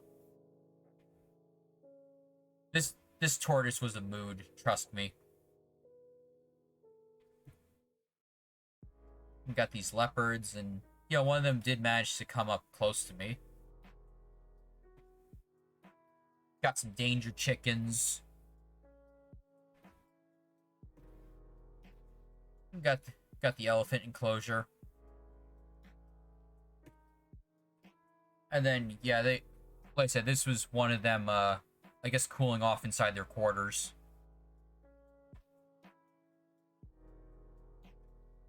And then, yeah, we went into the next pavilion, which basically was reject modernity, become monkey. Gotta play Roblox with the grandchildren. I'll check in later. But hey, you enjoy yourself, Dave. I'll see you around. Thanks for stopping in. All right, so yeah, this is probably my favorite shot of the lemur I got. You know, where are you Giants from? We're from New York. All hail the New York Giants! New York Giants! Yeah, me and my friends love that joke. It's probably one of the best jokes in that movie. And then, yeah, forgive me, I kind of forget some of the other monkey species they had, but there was this one. There was also this one chilling on the branch. There's an orangutan just sleeping in the corner. Like I said, these critters know what's up. They know to take it easy on a day like this. There's this one over here. There was I think there was lowland gorillas. They were chilling in their interior part of the exhibit. I don't think any of them were outside. Actually, there might have been, but I couldn't get an angle on them. Guess let's see. Debbie McGuire. Zookeeper's 22 years of dedication to primates will never be equaled nor forgotten. So I guess probably one of their best primate experts. And then yeah, we saw the giraffes.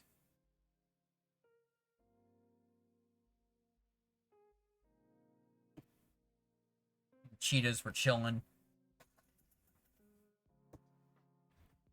This was I think some sort of Philippine crocodile or something. It was also chilling also. Wow. That's pretty clean teeth. Damn. I want to know. I want to know this creature's secrets to having clean teeth.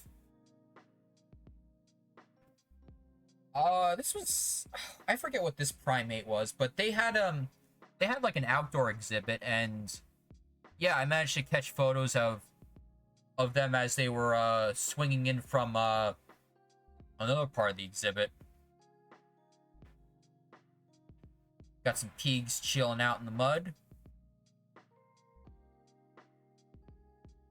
And then, yeah, this is Jay Blaze and Nick going through the misters. Or, as I joked, because gotta make everything a TF joke, the TF misters did not work.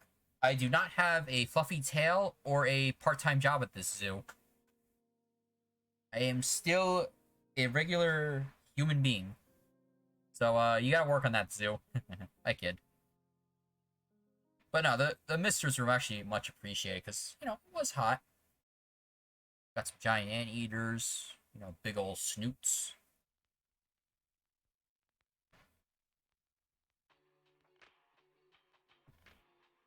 This hippo was a mood also. I'm like, yeah, I would totally just, you know, love to be a potato and just, you know, be able to hold my breath underwater and just chill in water. There was some stone house that was on the ridge or something. Yeah, this zoo is getting an expansion. All good, Colby. You take care of the applesauce. And thanks for the bits. Yeah, the zoo is gonna have an expansion, so I don't know what kind of species they're gonna put in it, but I don't know. Maybe if they could put in a wolf species. I don't know, because unfortunately the zoo had no wolf species, which is what it is. All right, so we get to the aquarium portion of it, and we got the fish. Got some penguins. I'm guessing that jingle was for the bit sound, so I don't know if Stream Elements is being weird. I'll have to look into that later. Got some rays. This was some ray that is in the Amazon that apparently is... Yeah, it's a... Let's see. Okay, redeem guide the raid. Load decayed raid. Alright, so since you redeem guide the raid, Colby, you got a suggestion for me to raid out to later? I'm all ears.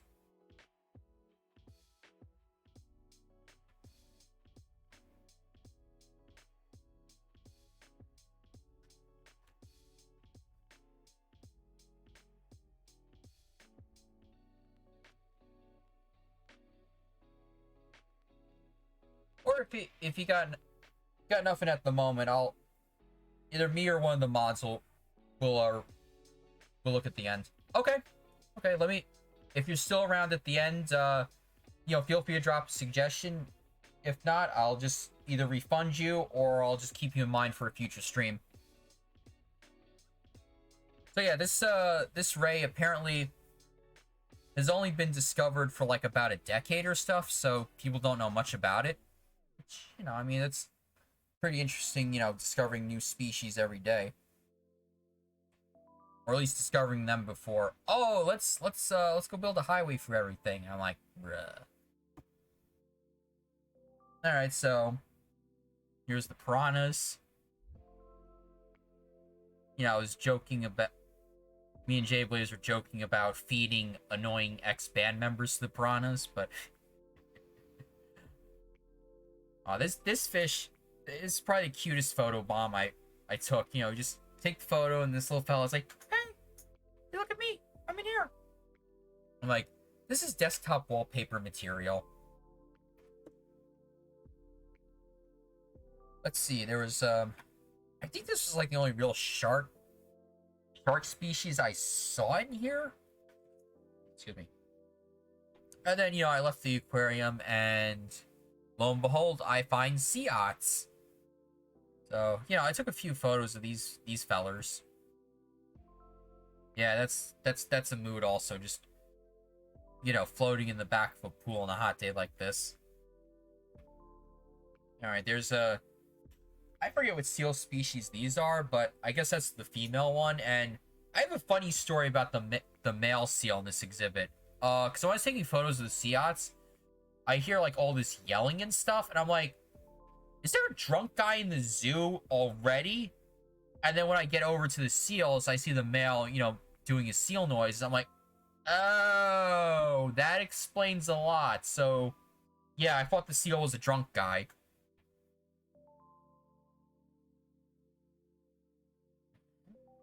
Pretty pose.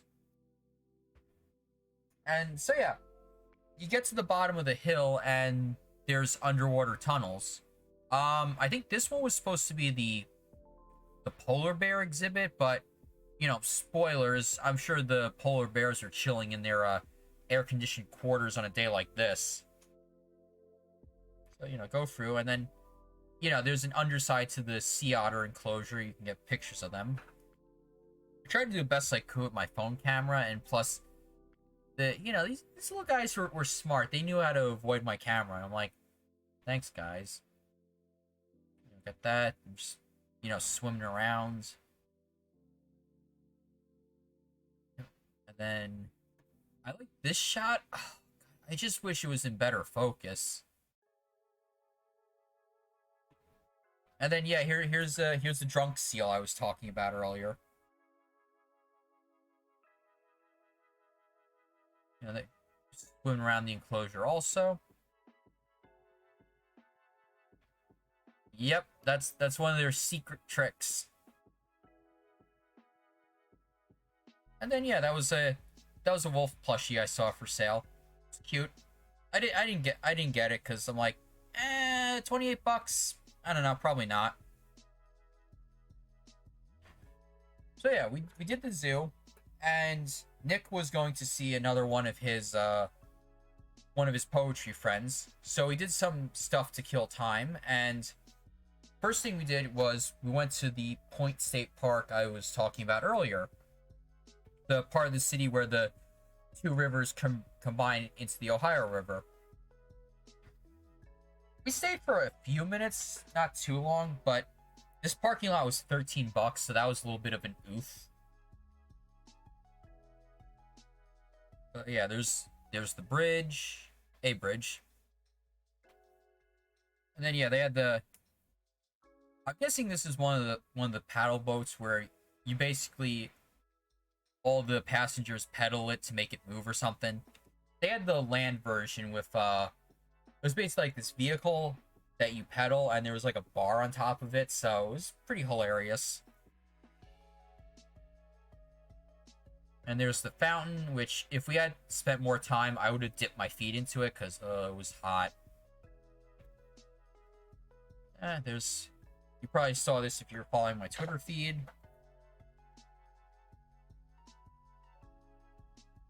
There's more people chilling around. And then yeah, here it is, the edge of the city where the two rivers combine into one. There's the tiki bar boat, which we saw the other day. All right, so Nick goes sees his friend. Me and Justin go to the casino. I blow at roulette. So, but luckily for us, Nick and the friend, they had their meeting, and then we picked up Nick, came back here, and then this was one of the restaurants I saw when I was drunk that other night that looked good. It's called Shiloh Gastropub on Shiloh Street. And for appetizers, actually Nick got mozzarella sticks. Those were good. Justin got a pepper hummus plate for the table, and that was some very good hummus. I didn't get any appetizers. I just stuck with my main, which basically it was mac and cheese, and I threw bacon and guacamole on top, and oh my god, it was so good. Like, damn, like I said, I'm taking the Anthrocon peeps here next year. We're doing this. Yeah, I think they also had other stuff. They had like strip steak you could throw onto it, and all sorts of other goodies.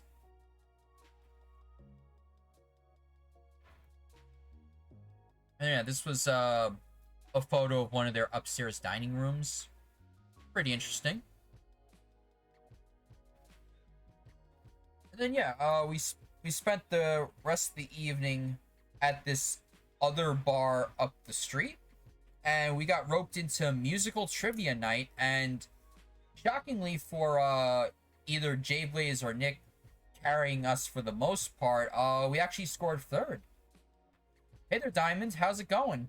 And yeah, yeah, no, the food we had in Pittsburgh, oh, like, yeah, like we didn't have a single like super bad restaurant, but then again, that's because the real squad has taste and knows how to go for the good restaurants.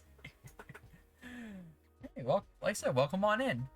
I'm just about to finish the recap portion of my trip, and then I'm going to go into New Vegas. So yeah, this is the last night we're here. I just took a few miscellaneous shots of the Airbnb. Like I say, it was nice. It had this retro aesthetic to it. This was the dining room. These were just some of the books that were up in the attic room.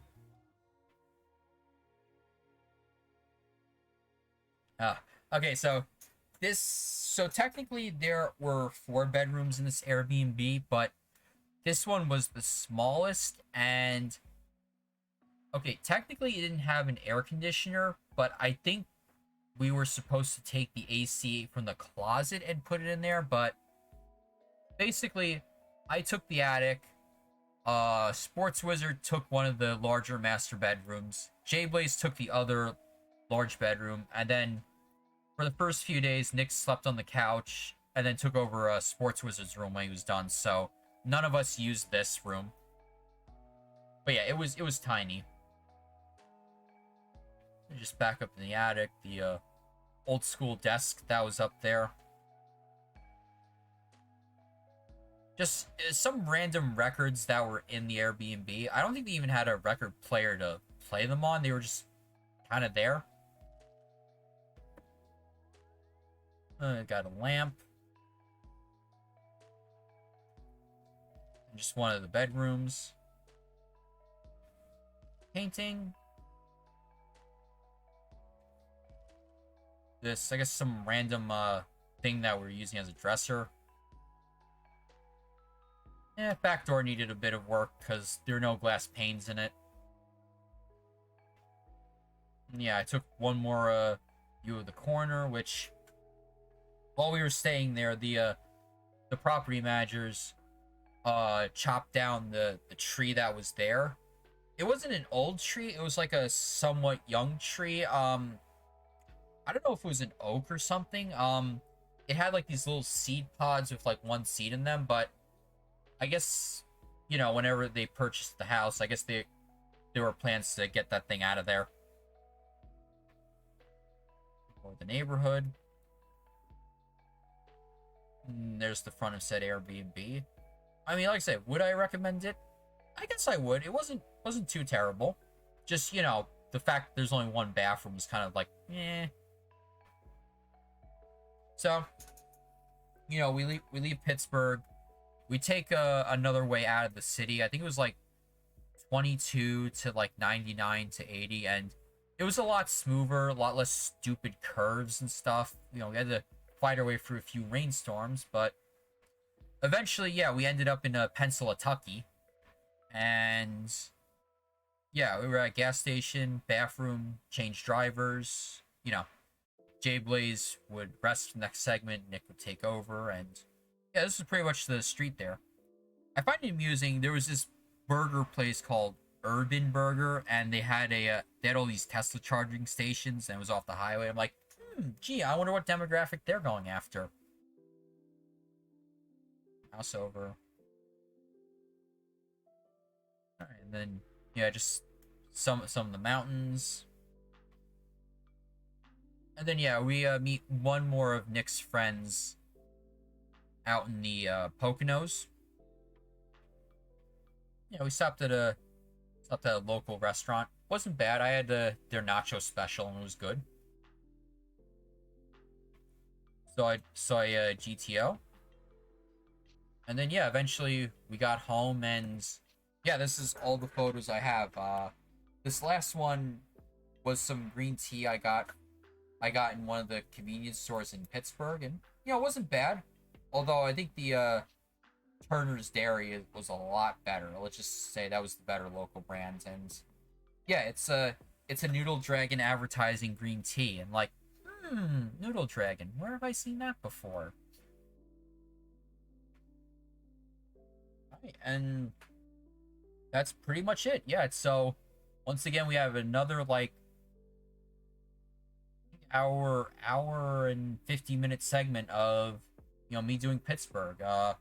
Me and my friends loved it, and I'll definitely be back again, whether it's with the real squad or for AnthroCon.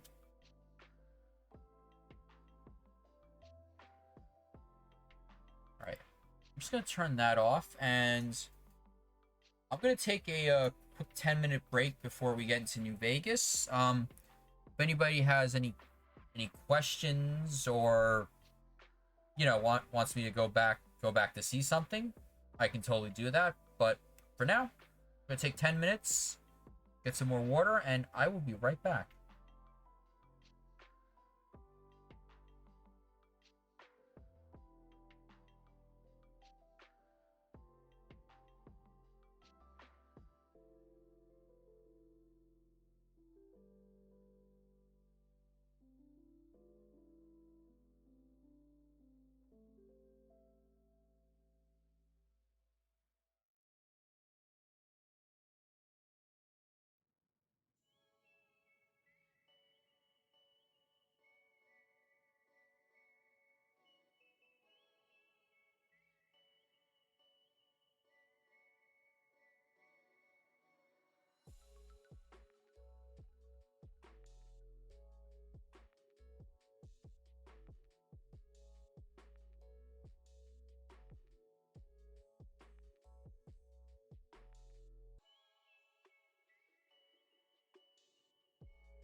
Alright, I am back from the break, and before I forget, let me update the category.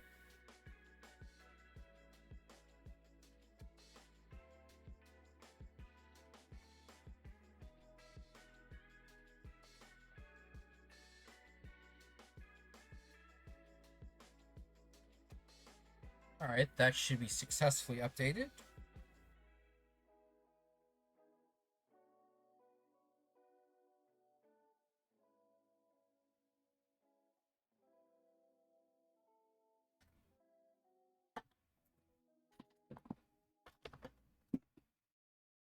Let me just hook up my controller.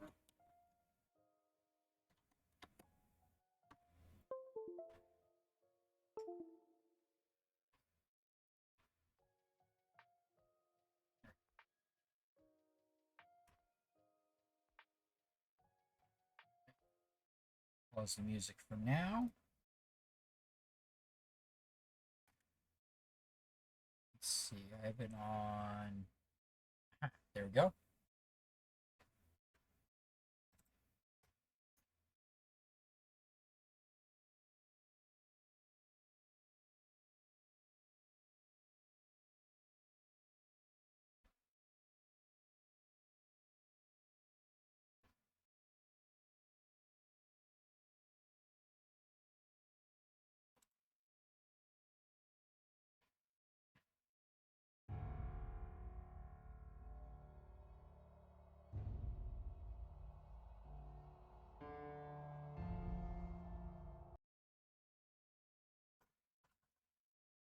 Alright, there we go.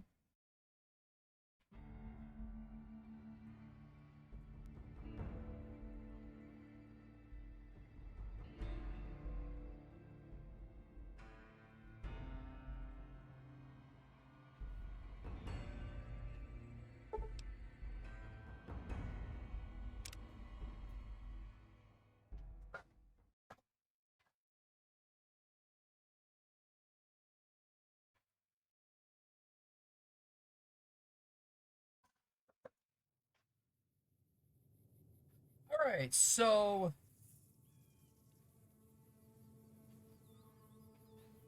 make sure the game audio is good.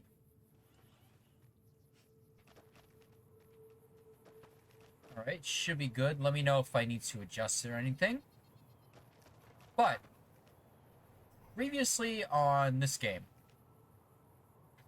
so originally I was going to go for, basically siding with the NCR, but during the mission where we had to protect the president at Hoover Dam, while I was trying to, scout the area out, I ended up on the stage, and the guard up there shot and killed me.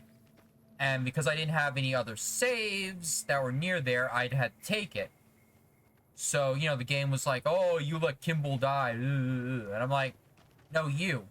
So, basically, I just decided to go with the ending where, I take out House, I take out the NCR, I take out Caesar's Legion, and, basically I run the Mojave.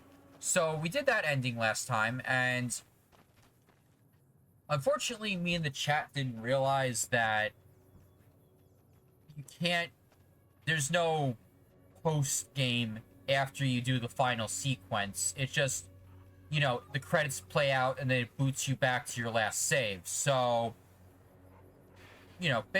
basically, I had to reload that save, and, we're gonna do some DLC adventures before we, go back into the ending segment and maybe try a few different things, because, I defeated the Legate, or Legate, or whatever his title is. I defeated them with the, 100 speech sequence, and then for General Oliver, I was having trouble, drawing my weapon against him before he could, draw his and shoot me, so I just had him yeeted off the cliff with the Securitrons. Alright. So, I got Northern Passage. We're gonna do that DLC area first, but before we go there, since Birdbrain was telling me I get a bunch of new weapons up here, I'm gonna dump a bunch of my excess guns and just go in light.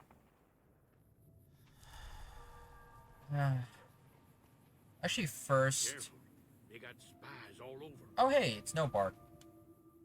Who sent you? I ain't talking. They tried to get me to talk before, but I didn't say nothing. And I don't aim to now, by gum. We'll just see about that. You come any closer and I'm liable to stick you with my sticking knife. Old Stick is feeling mighty ornery this day. Oh. You sure now? It's kind of hard to hear you. Okay, just speak up a little. But not so much that they hear you. They got people everywhere. The Chupacabra guy. Always listening. Yeah, I know Birdbrain told me to talk to this guy earlier, but I never got around to it until now. Folks will tell you that they seen ghouls up near the rocket factory. Sensationalist hooey, cooked up by superstitious yokels, seeing phantoms of their own imagining. Yeah, about that. Ghosts. Commie ghosts who don't know they're dead. Hoping to steal our rockets so they can fly up and paint the moon pink and draw a Lenin face on it. I seen one of them disappear and reappear before my very eyes. Although, being a scientist, I have to admit I might have just blinked for longer than usual, what with the shock of seeing a commie ghost and so forth. 'Cause they know I ain't just barking here. What I say has got bite, 'cause it's the truth. Them quack doctors can say what they want about all the rat scorpion stings that done pierced my skull. I know what I seen. There's been things of a disturbing nature going on at the McBride Corral. Seems every night one of their herd meets a most unnatural death. And always there's holes all over the body. Work of the Chupacabra, the livestock vampire, says No Bark. But they don't pay no mind. Too many holes, they say, and there's bullets in them. Well, says No Bark, we got a Chupacabra with an automatic weapon. And that's when they get real quiet, because now they see the predicament we're in. I come face to face with the Chupacabra himself one night, whilst I was investigating whether this gecko was hiding his treasure from me. He was the meanest, ugliest Chupacabra you could imagine. Had 2 heads and fangs down to the ground. Best I could tell anyways, since when he come up to me he was invisible. Had himself a blunderbuss, what would rotate and shoot bullets real fast out of a backpack. Never seen nothing like it. Walked right past me having an argument with somebody. But I only saw one Chupacabra, so I guess the other fella had to be invisible too.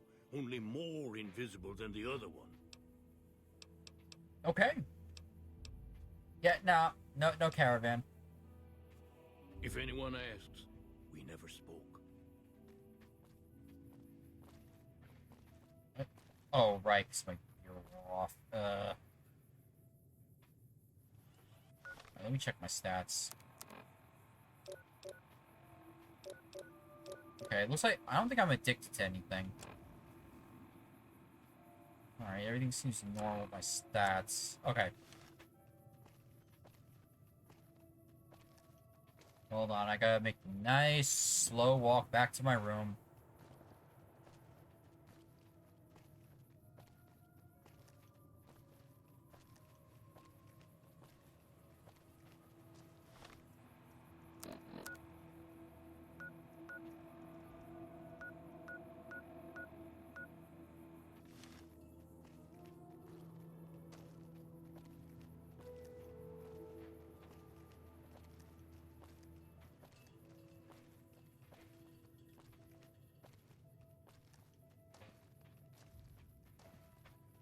Nice.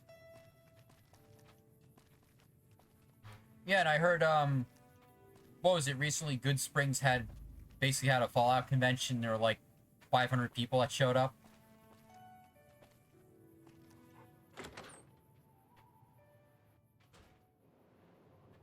Hold on. Alright, let's start depositing some weapons here.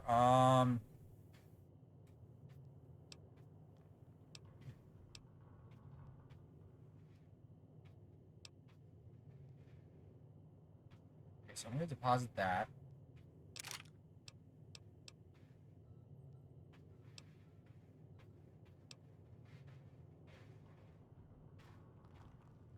I'm gonna deposit that since I don't have much ammo for that. Yep. Although I heard if they're gonna do it again, they might do it in like a cooler part of the year. Grenade launcher. Keep that on me. 558.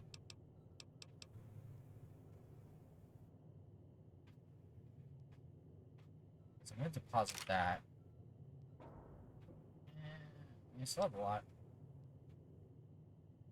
I barely have any of those. I probably have the supplies to make more microfusions. Shit. I don't know if I even have the supplies for that. Still got that. Barely have any 12 gauge. Still that.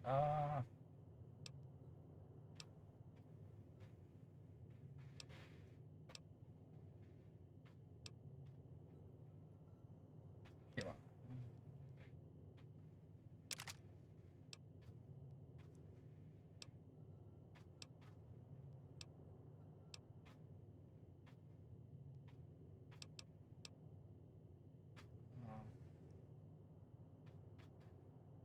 I know it's one of the unique weapons Bird Brain sent me after, but do I want to put this away? I don't know. Where's that gun?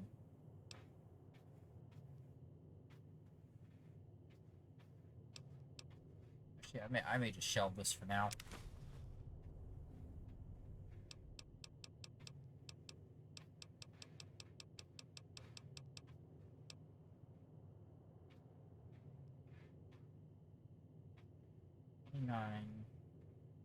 One. Hopefully, I can find more microfusion cells for that.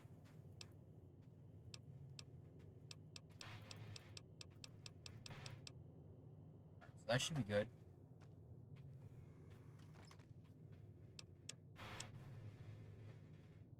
So I got that.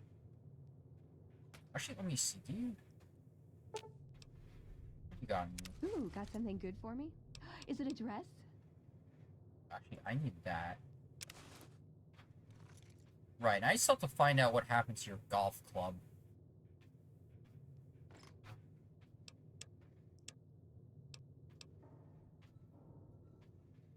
I kind of do want that on me, just in case I need rad resistance. What you got, Rex? You got nothing good. What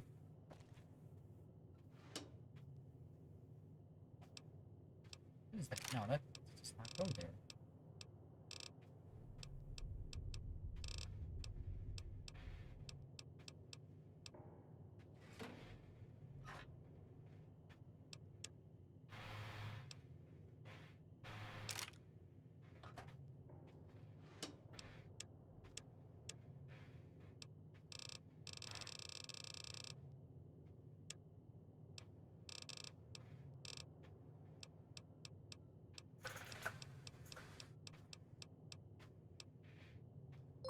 Oh, hey, thanks for the Prime sub.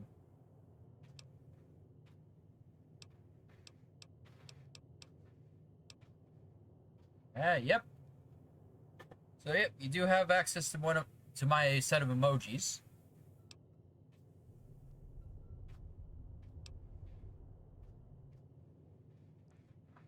And yeah, for those of you who support the stream through either like Ko-fi or some other form, if you download the Better Twitch TV browser extension, there's also a set of emojis you can use for that.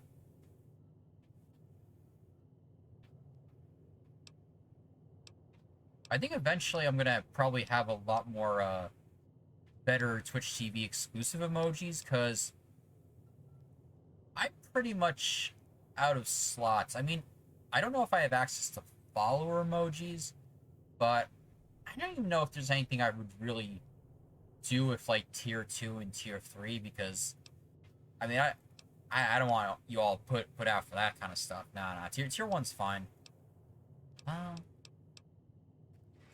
But enough about emojis. Let's get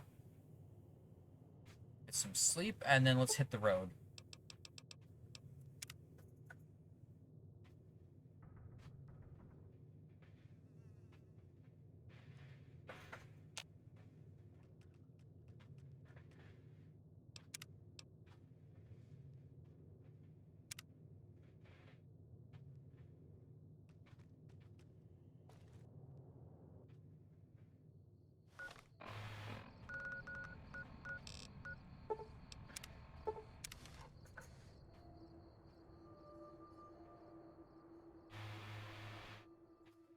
Alright, here we are. DLC time.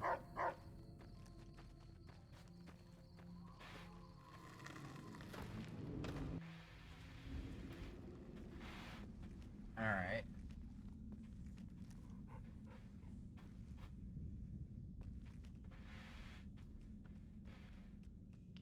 You looking for trouble, bud? I got plenty to spare, so watch your ass around me. Hey, fuck you! I didn't say nothing about using Psycho!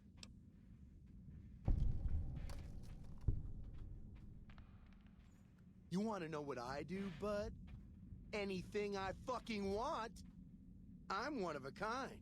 I've been places, see? And done things. Lots of them. And when it's time to kill shit up, hell yeah, I'm a fucking storm of death. Something or someone make the mistake of crossing Ricky, I'll fucking dead-eye him, her, or it. In fact, that's my nickname. Dead-Eye Ricky. That's my name. Deadeye. Yeah, okay, John Marston. Nice job, Eagle Eye. Of course I got a pit boy and a vault suit. So what?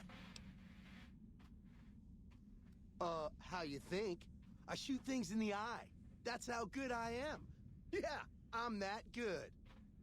Why, once I got jumped by 3 death jaws. Except, actually, it was 4 of them. Imagine that! But I didn't panic. Because I never panic. What I did was become a storm of death.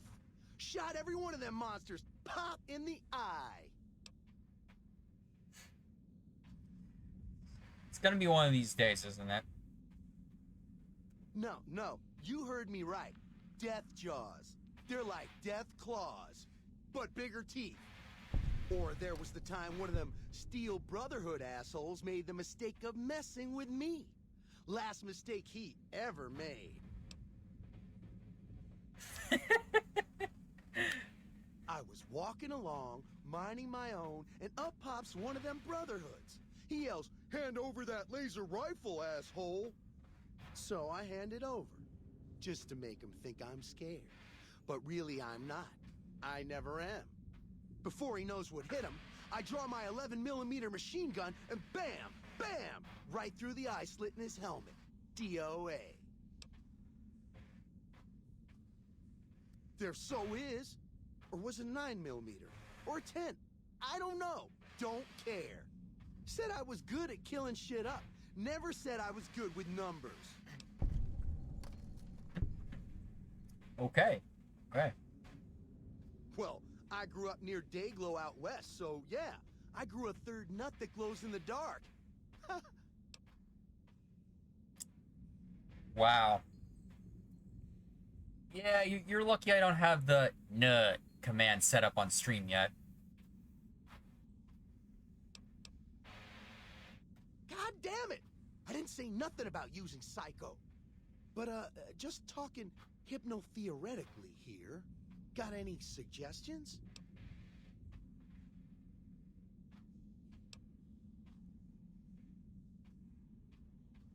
Fine. You win, asshole. Enjoy leading the expedition into a fucking ambush. Hope you all die. Okay, cool. So we got the We got the tweaker out of the way. Alright. Howdy, friend. Heard my little broadcast, did you? Yeah, you look the type. Damn good thing you came along, too. We had another prospect with a pit boy, but he done skedaddled. Something must have spooked the boy. The job is simple. Help us get this caravan in design and find New Canaan. The pay is 25 caps per day. Half up front, half on return. You'll get a bonus if we make it in design, plus another bonus if we reach New Canaan. Oh, one more thing. Don't mention the name Joshua Graham to anyone. Anyone. Just don't. It makes the new Canaanites powerful uncomfortable, and it scares the britches off the tribals. Don't talk about the burn man either while you're at it. Trust me on this one. It's for your own good.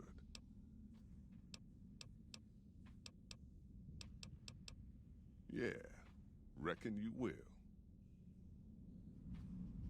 Looking to join this caravan, huh? Look to me like you can handle yourself.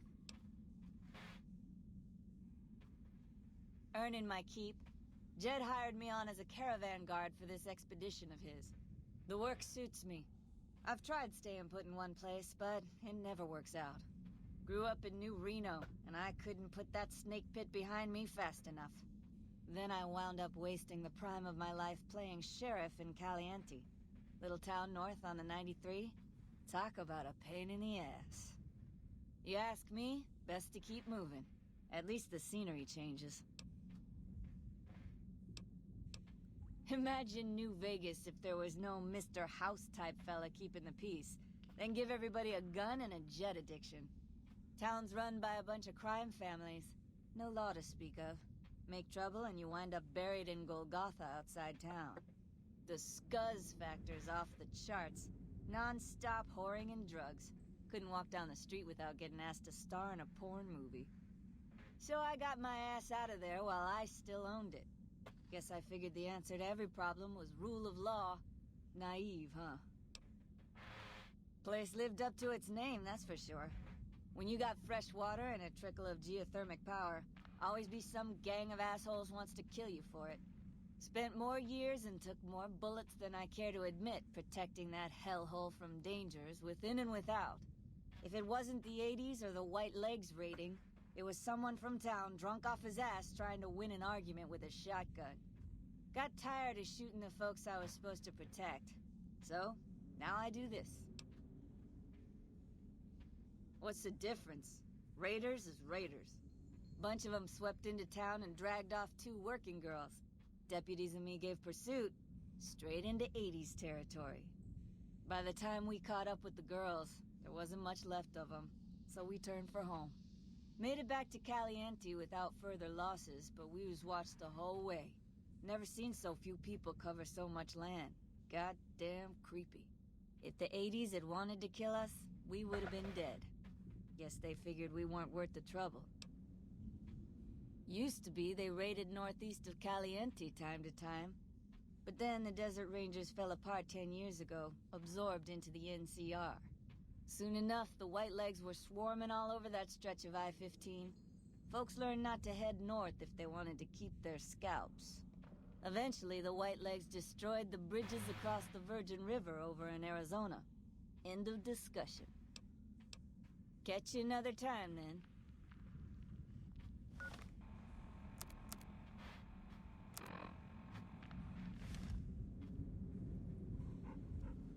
That tower on the strip, the one you can see for miles, I hear it ain't sealed up no more. I hear the Legion's fixing to attack Hoover Dam. Good thing I ain't there. So let me see. Are you here to jar at me? Just like that, huh? You got guts, I'll give you that. You sure you want to jump in blind? Ain't got no questions about where we're going or why?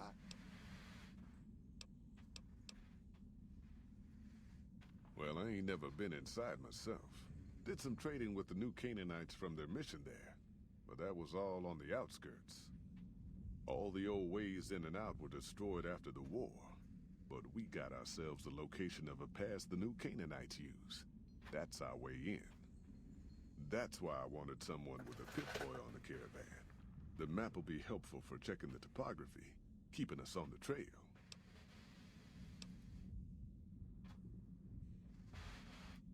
We're a smaller company out of Sacktown, up in the northern part of the NCR. We run some business through New Reno. They're on the Little Loop.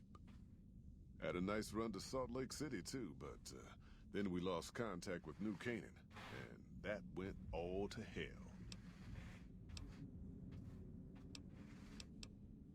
Without New Canaan's mission in Zion, the only ways to Salt Lake City are down the old I-80, or up through Ogden. The highway's too risky. NCR's rangers are so busy here in the Mojave, they don't have the manpower to keep the raiders off. Ogden's just too far. We'd lose more in travel expenses than we'd ever earn. Don't know much about the place, but I can tell you about the people. The New Canaanites were some kind of religious group from before the war. They control the old city of Ogden, a ways north of Zion, and they got themselves a nice defensible mission in the canyon itself. Or they did. They trade a fair bit with the tribes in Zion. Well, the ones that don't try to kill them anyways.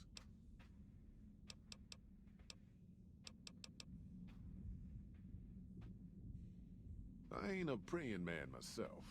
They paid for their goods and dealt square with us. That's all I ever cared about. But don't think that just because they're religious, that they're pacifists. They take care of their own, and they're damn fine marksmen, too. Nope. Hence this caravan. If we don't make contact with the New Canaanites, Happy Trails might as well just shrivel up and die. Shoot.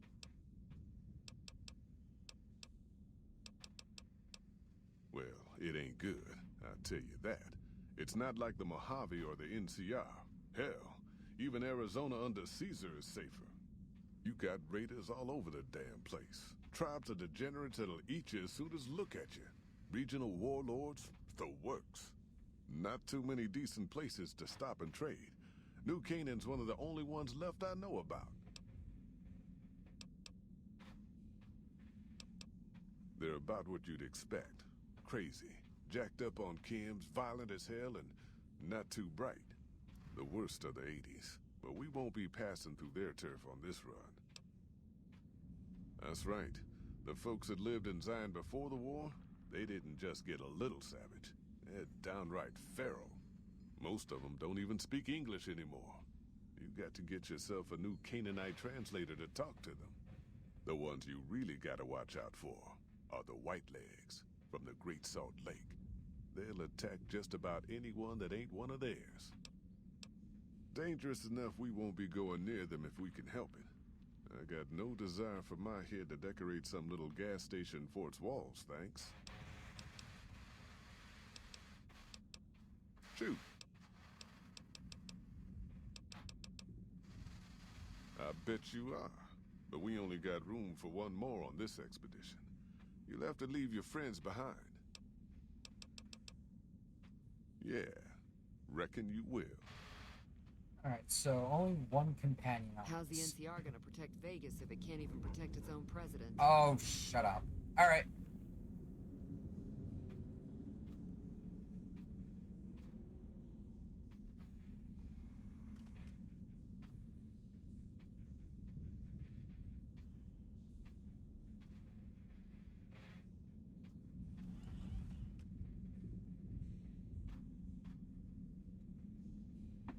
Hold on. May not be able to do this on mobile. One moment.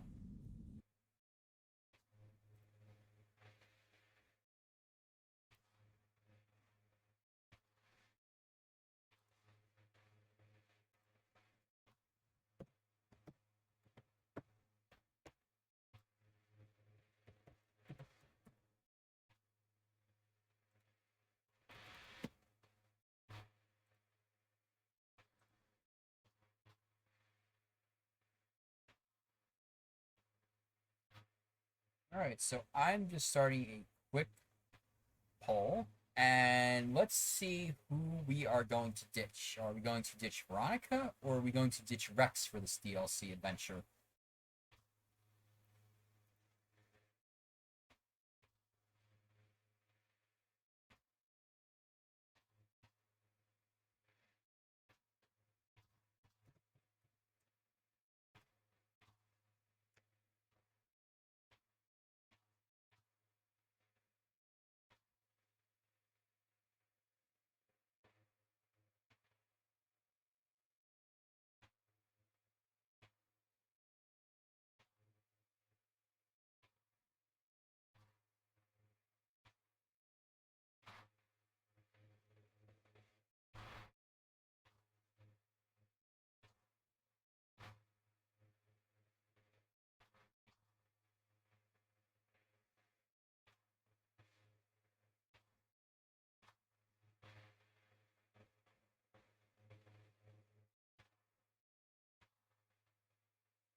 Alright, so far we got one for Rex, and a few more moments left in the poll.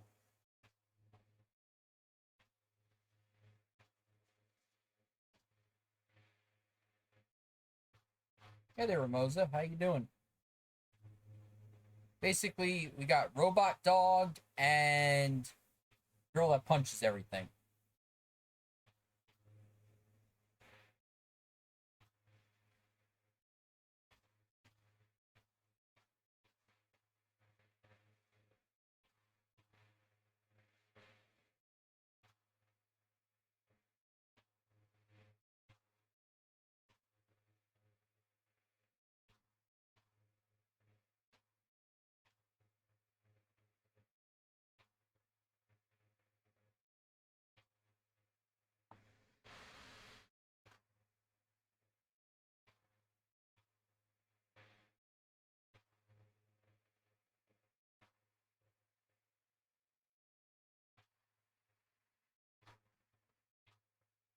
Alright, looks like we are ditching Rex.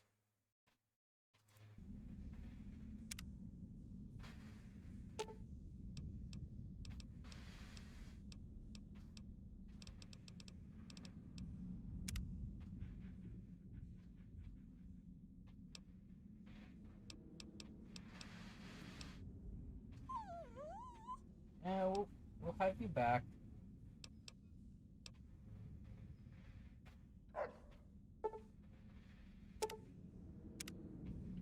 Okay, now let's see. I think we also have a weight restriction to deal with, so... Are you here to jar at me a while longer? Or are we ready to get this show on the road? I bet you are. But we only got room for one more on this expedition. You'll have to leave your friend behind. Oh, okay, then I completely misunderstood that. Hold on. Yeah. Alright, so both of them are going. Whoops! Listen, I want to thank you for helping me out. I'm sorry that things didn't go like I'd hoped, but at least I got the chance to try. At least I know for sure that there was nothing I could do. Thank you for giving me that chance. Why does everyone always say that?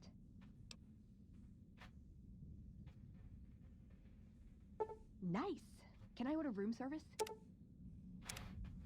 Okay. Are you here to jar at me? I bet you are. Yeah, I do have strong back perk, so let me see if that'll let me go on this. Huh. I do believe you could. Okay, so it's 100 pounds or less. Alright. You ain't never been designed, have you? We'll be passing through a whole mess of narrow slot canyons and high rough passes. A big pack will get you wedged in like a super mutant crawling through a storm drain, and too much weight will kill you in the thin air. Alright, hold on, give me a second.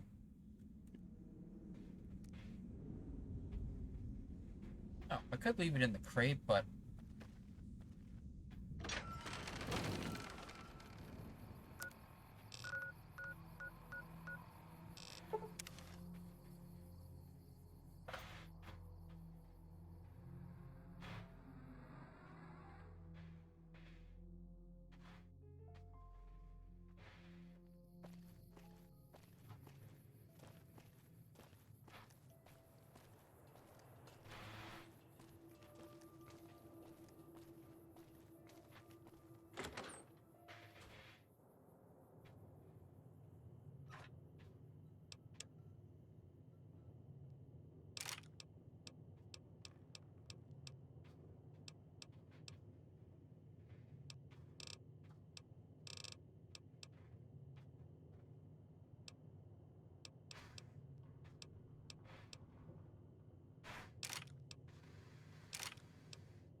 so what else is...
Um...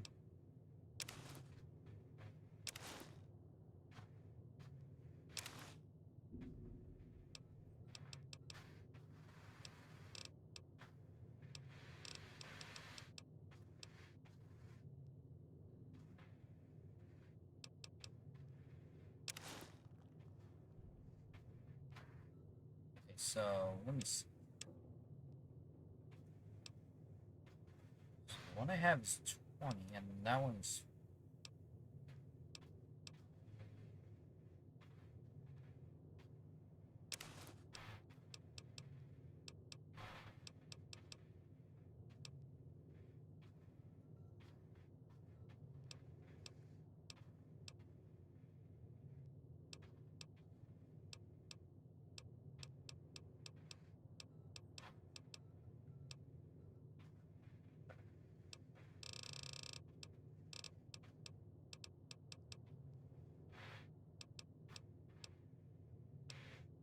I actually could use that. Let me see.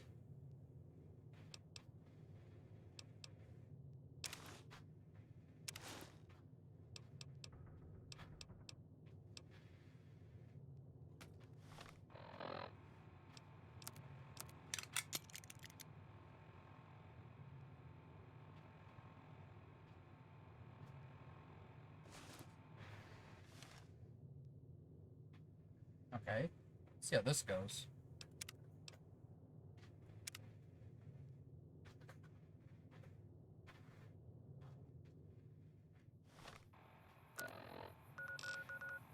Alright, now let's get this DLC on the road.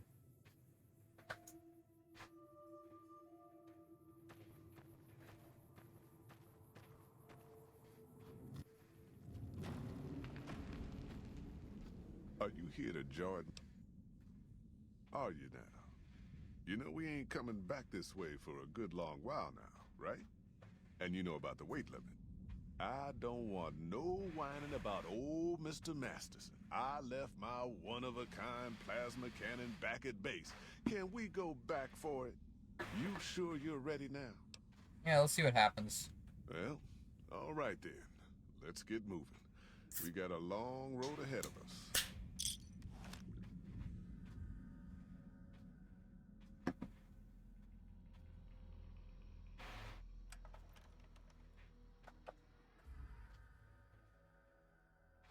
The paths we're following are slow going, so you might as well keep your ears open and listen to what old Jed has to say. A few decades back, folks in the NCR started to hear about a community in northern Utah called New Canaan. Didn't know much about them, except that they were religious folks, sent out missionaries to talk to the tribes. We've seen our share of cults, but the New Canaanites, they were honest traders. Good fighters, too. Raiders wouldn't tangle with them. But then, the Legion appeared in Arizona. I reckon you know all about them. Turns out Caesar's first war chief, the Mal-Pace Legate, was a New Canaanite, Joshua Graham. Legend goes that Graham was the meanest, toughest son of a bitch in the whole damn Legion. The New Canaanites wouldn't talk about him. They were ashamed. Guess I can't blame them. Well, at Hoover Dam, the mal-paced Leggett finally met his match. Hanlon and Oliver kicked his new Canaanite butt right back over the river. Caesar had to make an example for the others, to show them that even at the highest level, failure wouldn't be tolerated. He had Graham covered in pitch, lit on fire, and thrown into the Grand Canyon. People say he didn't even scream on the way down. Not long after, some of the slaves and tribals started to talk. Said Graham wasn't dead. Shouldn't have been any surprise. All this talk bothered Caesar, so he forbade anyone from speaking his name. Wanted to erase Joshua Graham from history. He got his wish. Joshua Graham disappeared, and in his place came legends of the burned man walking the wastes. Probably just a tribal ghost story. But New Canaan's been silent for a long time. Maybe it's a coincidence. Maybe the mal-paced Leggett is dead. Or maybe Joshua Graham did crawl out of that canyon and finally found his way back home.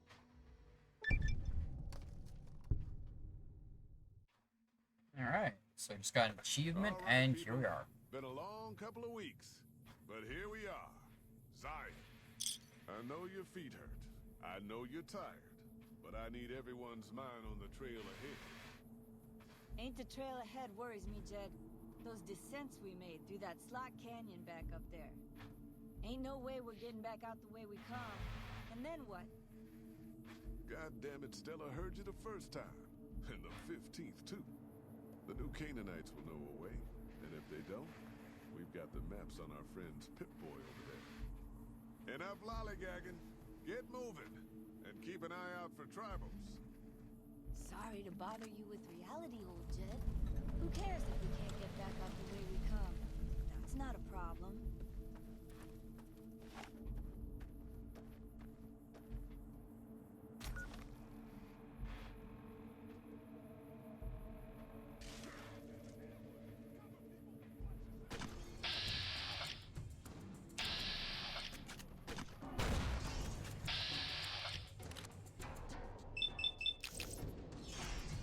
Hold on, I gotta get in closer. Wait, who? Oh. Okay.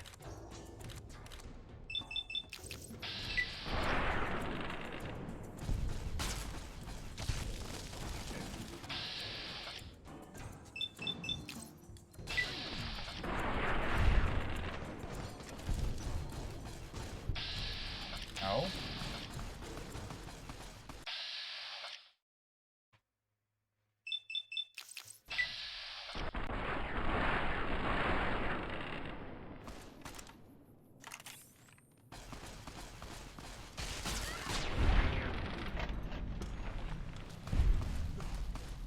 Cool. Die on me, woman.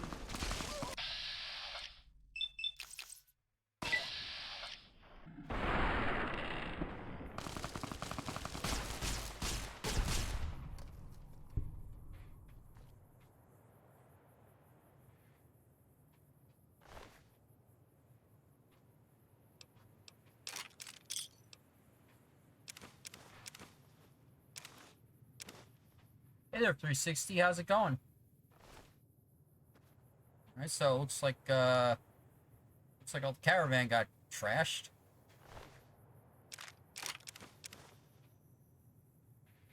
What the hell is that? -2 intelligence and 5 HP. It must be a selling thing. Alright.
Seeing your, yeah, your other buddy got yeeted off the cliff.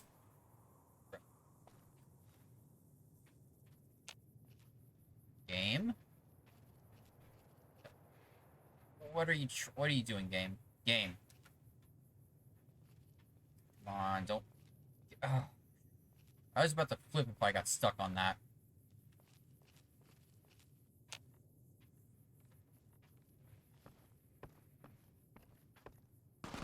Aha!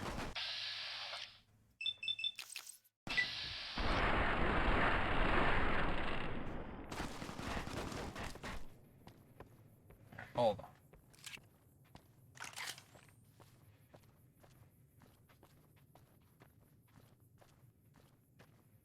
Hoy, white legs don't leave survivors often. You're some kind of lucky, let me tell you. You came from outside, didn't you? From the civilized lands. Wow. Joshua will want to hear about this. I just want to hear more about your eyeballs clipping through your face there, buddy. I mean the lands beyond the valley. The place where the cities never fell.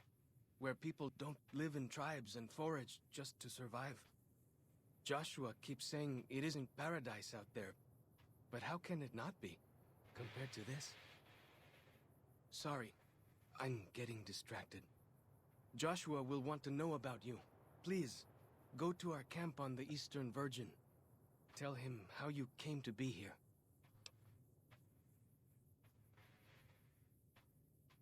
Good sists. Maybe while you're there, you can tell me about where you came from, yeah?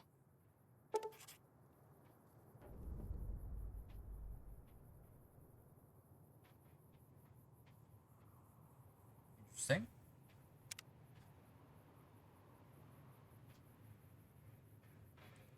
Okay, I was about to say, if you jumped off there, that would have been something.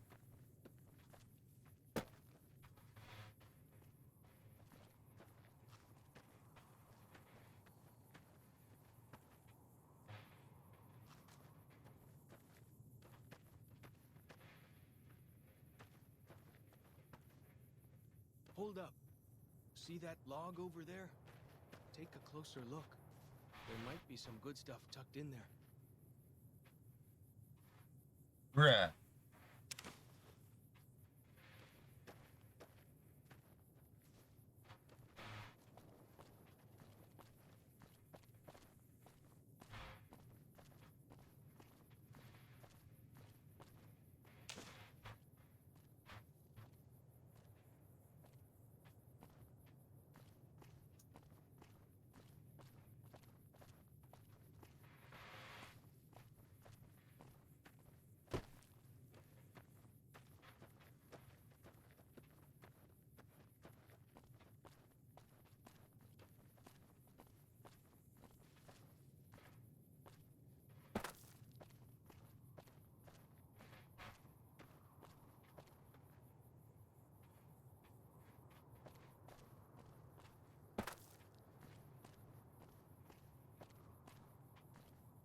Liking the views in this DLC.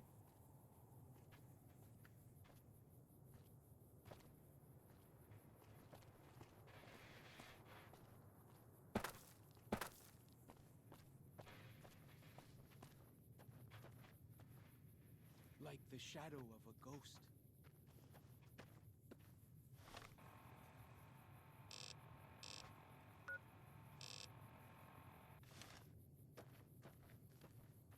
We follow this path for a while. Nice view of the river. Yeah.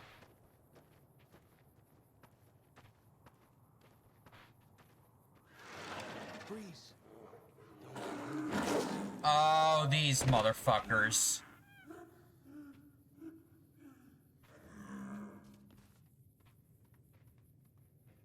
Although... Whew. That was some kind of lucky. Guess that one was all full of gecko, eh?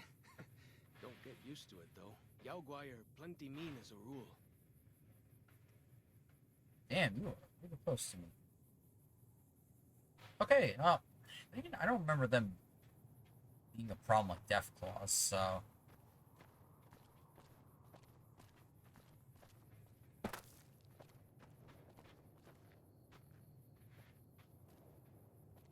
I guess we'll explore down there eventually.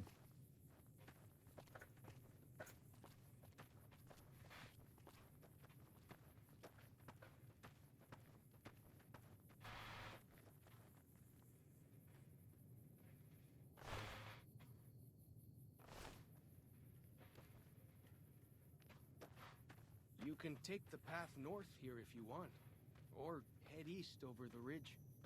There's a nice view from the top of that cliff, if you want to look.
Follow the old road south. Nearly there.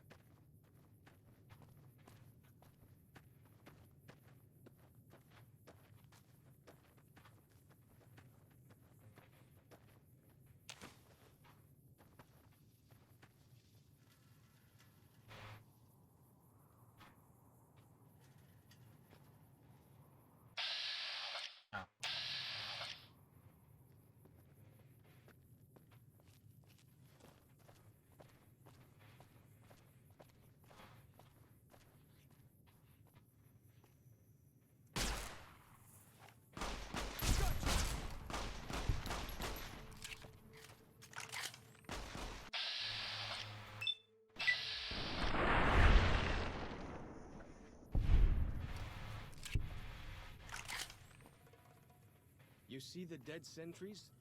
Shamans say our enemies' souls are trapped in them. But Joshua says it shows we're serious about fighting Whitelegs.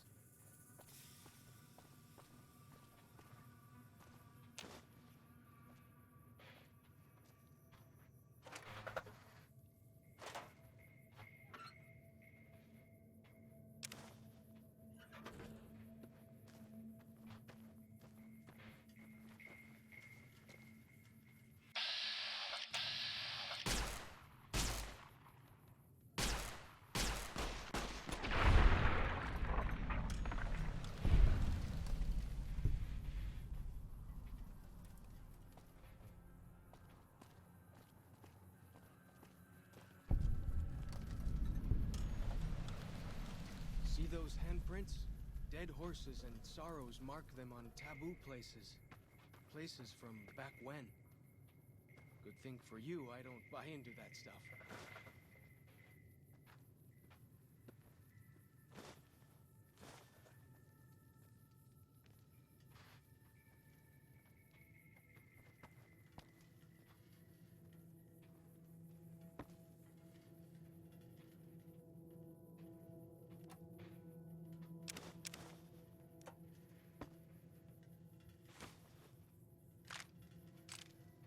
Like the shadow of a ghost.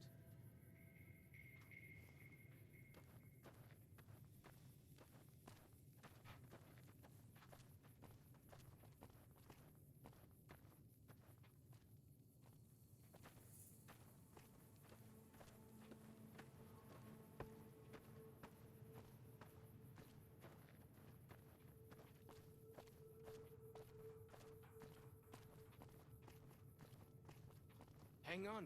You're going the wrong way. Hey, right. Alright, hold on.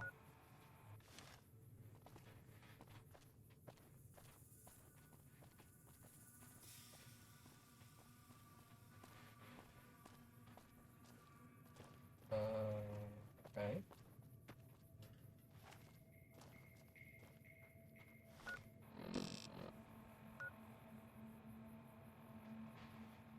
Oh, I see. Oh.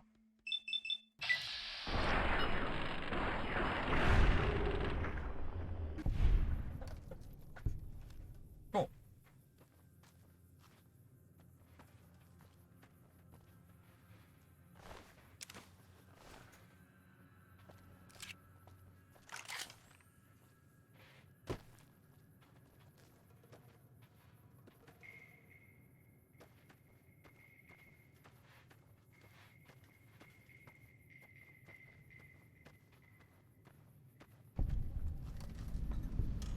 These paintings show the dead horses' victories against other tribes. Lots more of them since Joshua came to us.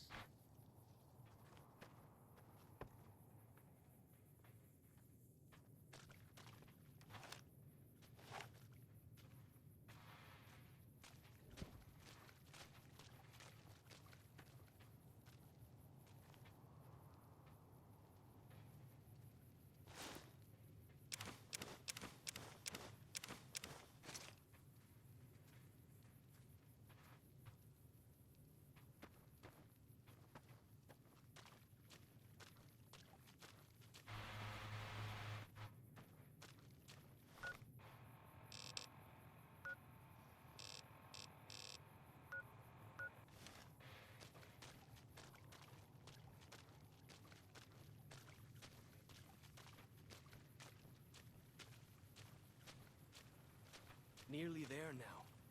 Watch out for traps in the water. Got to keep the white legs out somehow, eh? Alright, what kind of bullshit you got?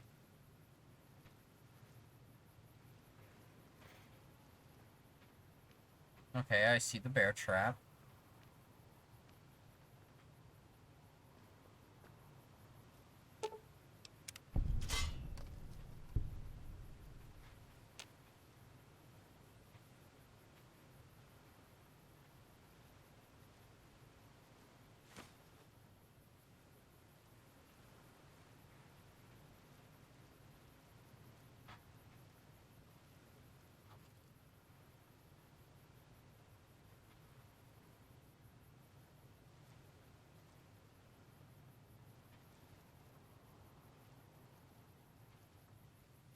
Alright, there's the other bear trap.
So I finally get to explore all those taboo places without the other scouts yelling at me?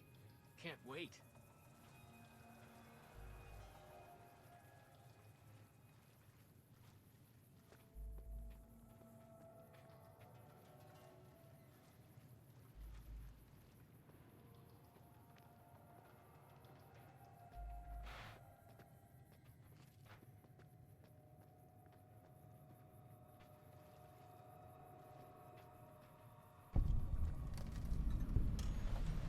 Okay, there's a cave. Guess we'll go look in there in a minute.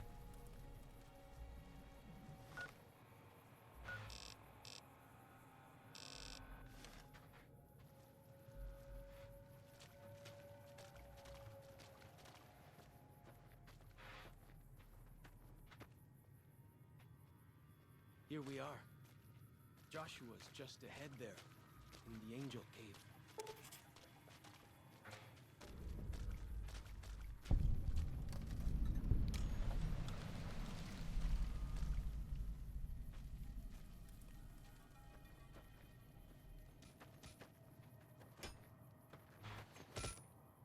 Ja, Atal. Gut.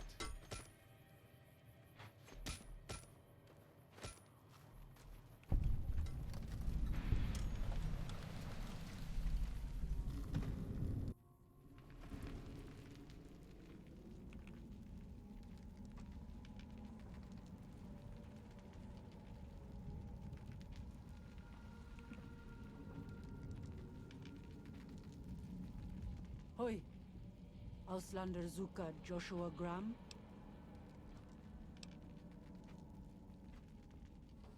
You know our tongue. Smart, Auslander. Joshua in high place of cave. You show respect, Utman. Joshua is greatest warrior. You show him no respect. He show you thunder and fire.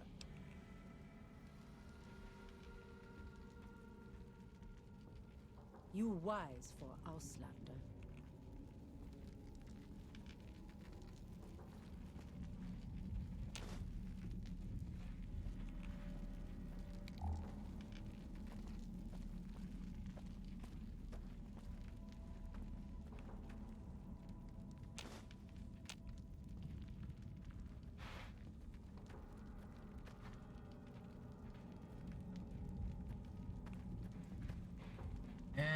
Here's the man himself.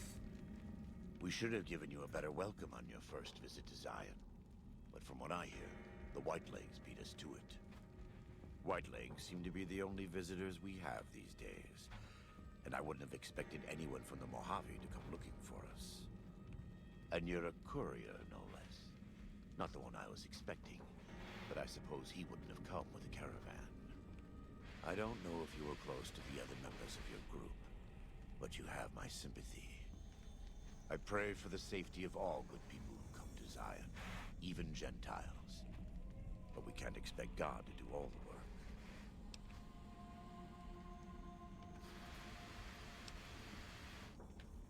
Happy trails. I remember. They were good friends. I have bad news for your employers. New Canaan was destroyed, its citizens scattered. All because of the Whitelegs. And Caesar, of course. The Whitelegs want to join the Legion. Caesar's rite of passage is the destruction of the New Canaanites. Almost assuredly because of me. The good news is that we can help you find your way back. Daniel, one of the other New Canaanites, has made many maps of the region. The bad news is that we can't help you right now. Not with everything that's going on.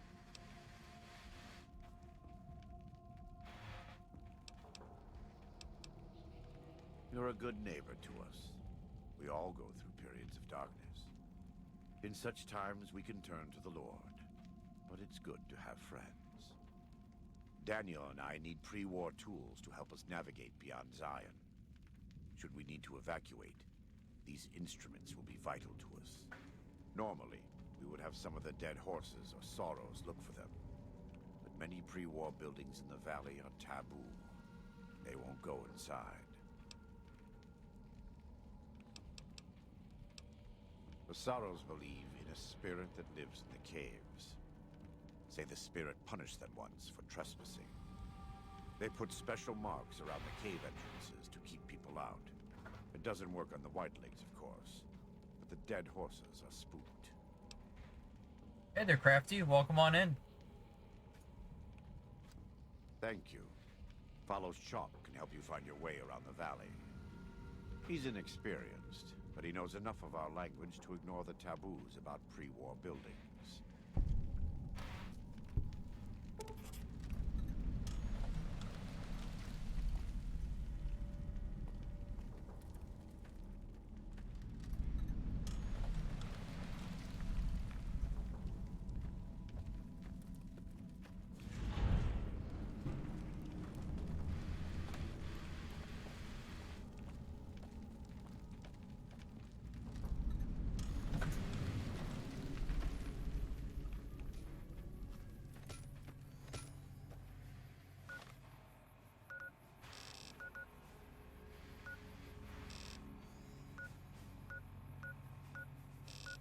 Alright, let's go see what's in that cave.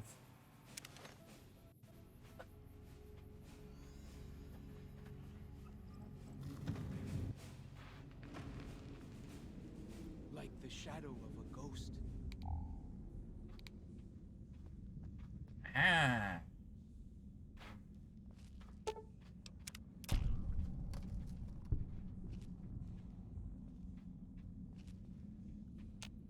So much cave fungus.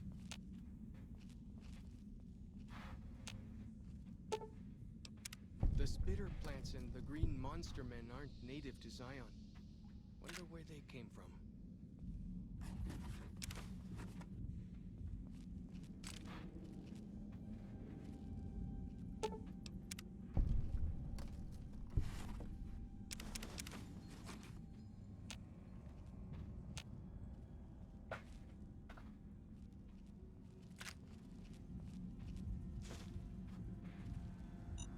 Ah, fuck, ow! Okay, I deserve that.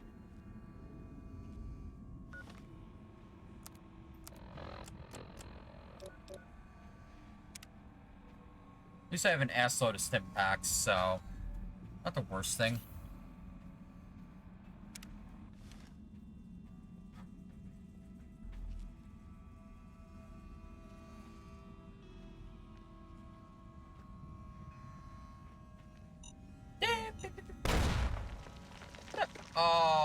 Oh, it's not the blatantly obvious. Okay, okay.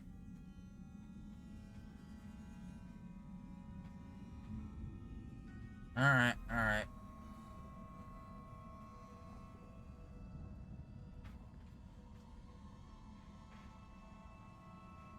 I'm just gonna take it nice and easy in here.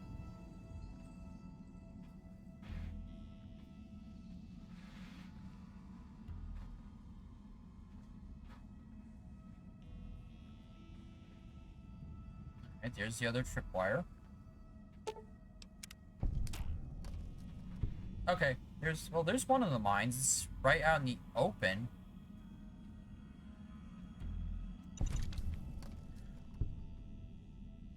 Okay.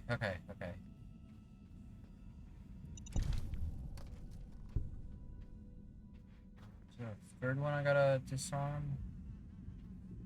Ooh. A recharger pistol.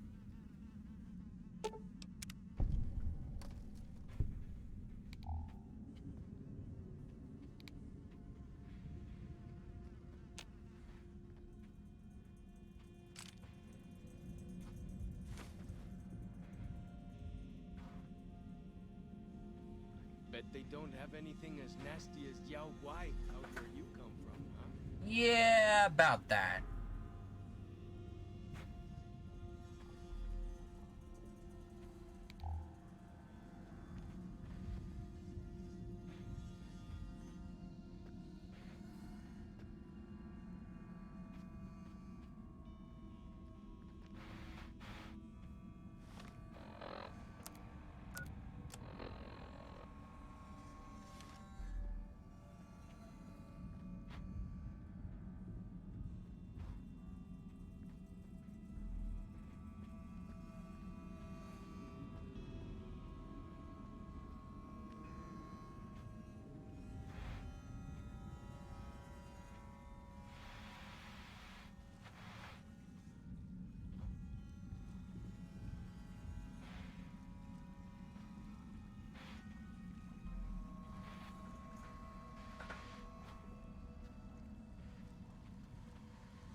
Aha.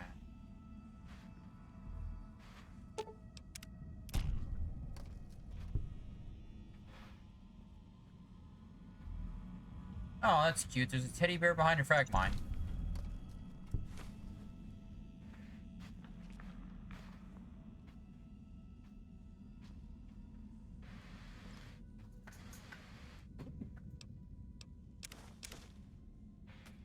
Pistol prime. Nice. I can actually...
feels good to be doing some actual scouting, not just following.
Like the shadow of a ghost.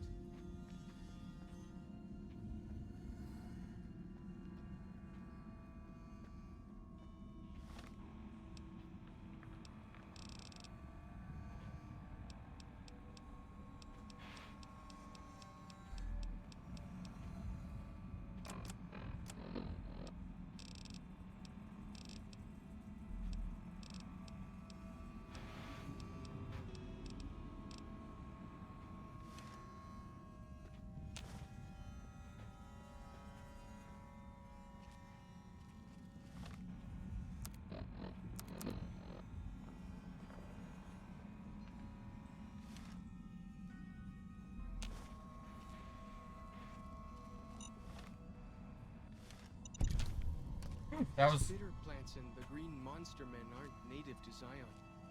Wonder where they came from.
Feels good to be doing some actual scouting, not just following.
Huh.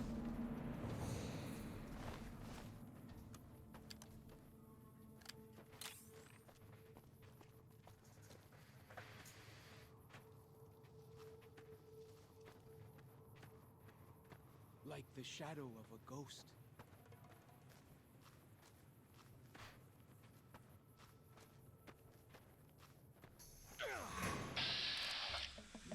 Well, fuck.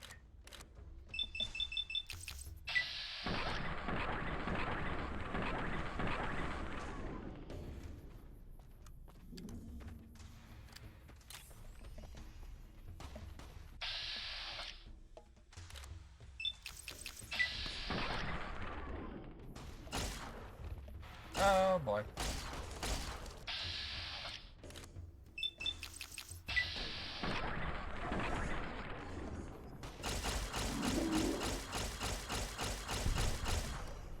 Okay, okay, not bad, not bad.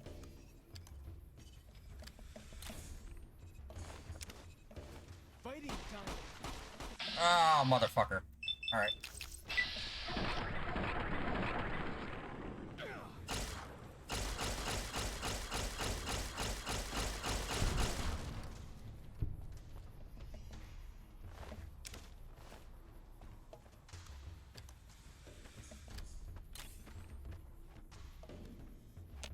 Oh, what the? How many of them are there? Alright, no. Where are you coming from? Where are you? There you go.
Why do you carry all those bottle caps anyway?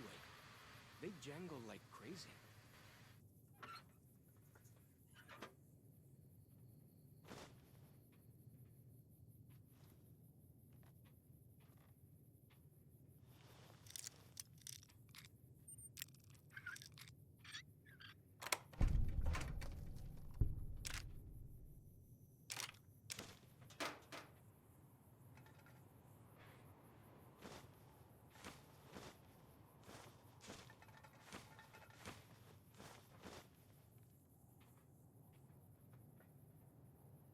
Hey there, Crime Solver. How's it going? Not looking for star caps right now. Currently in the Zion Valley DLC. Or that's not what it's called, but you know what I mean. But hey, welcome on in. How you doing?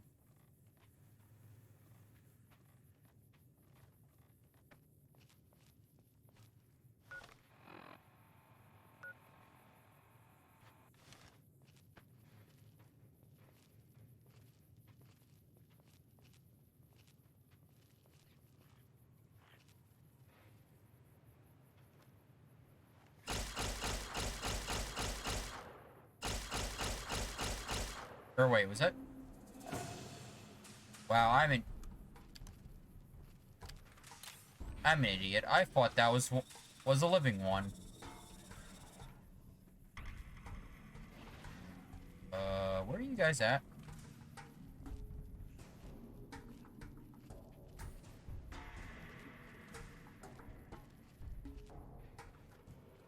Got up from naps since being up 5 in the morning. Ah, that's good.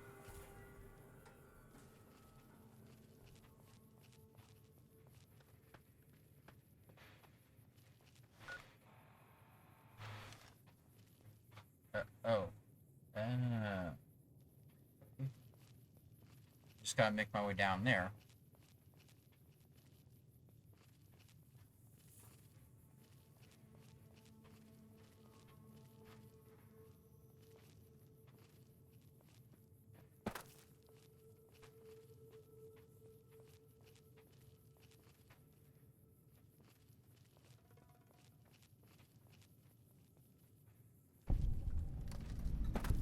See this?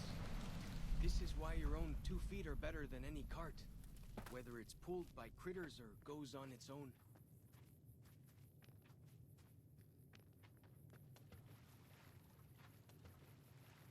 What do we got down? What?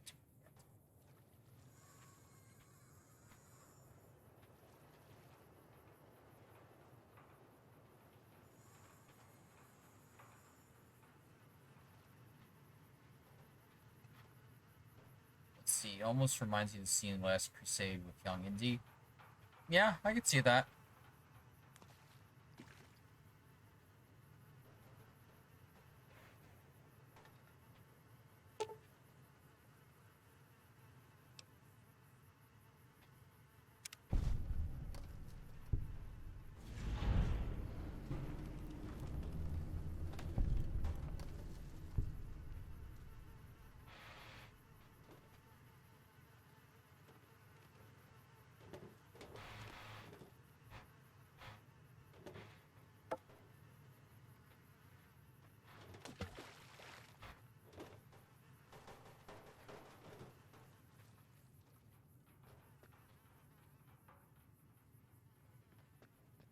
Alright, let's... What else we got visit around here?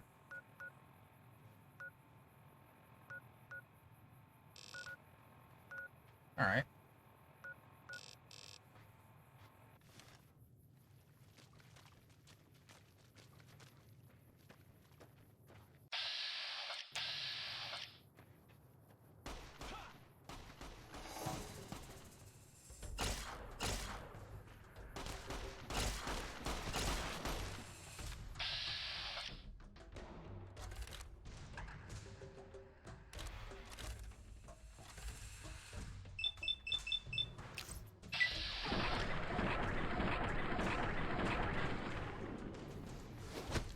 Ow.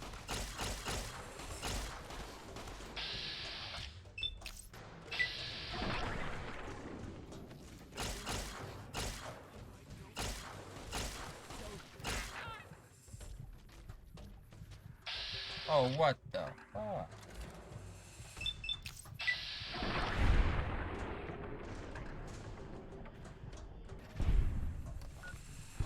Alright, hold on.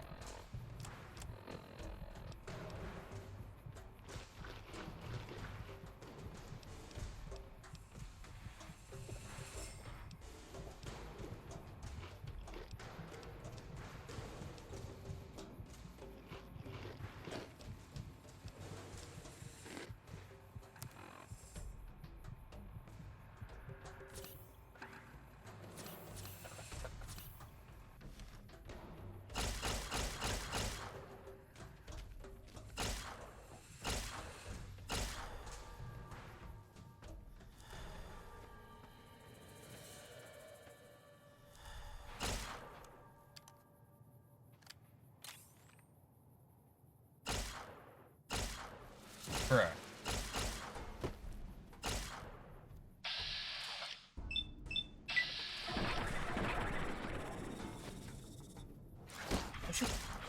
Hey.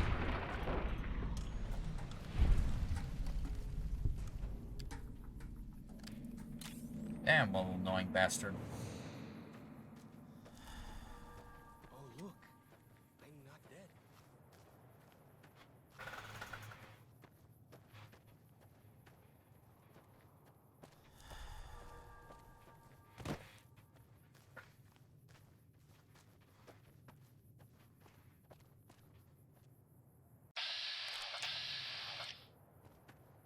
Beep. Ow.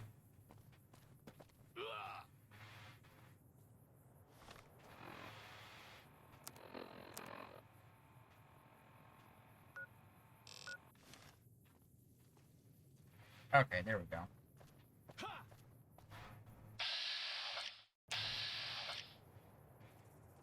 So you got more of these white leg turds. Alright, hold on.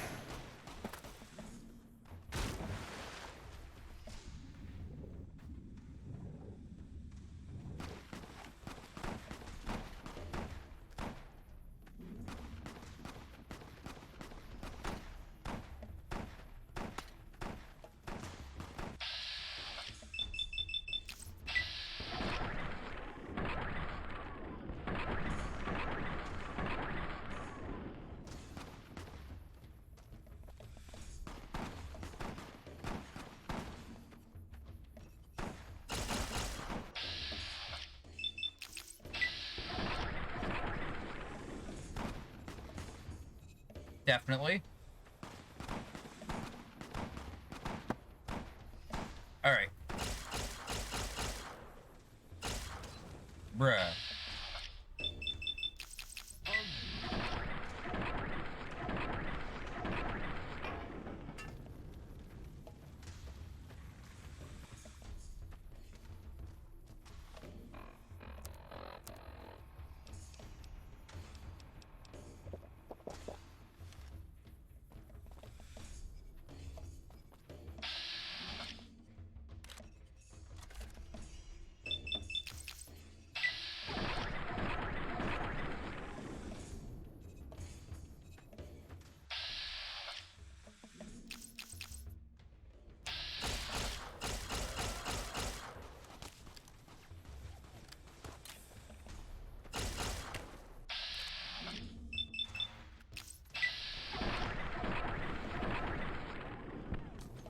No, you don't.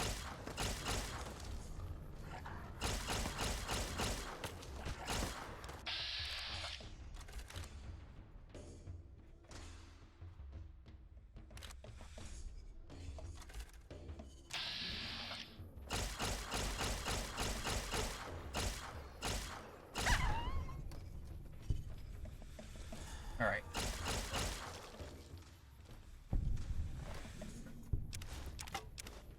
Ooh, shish kebab.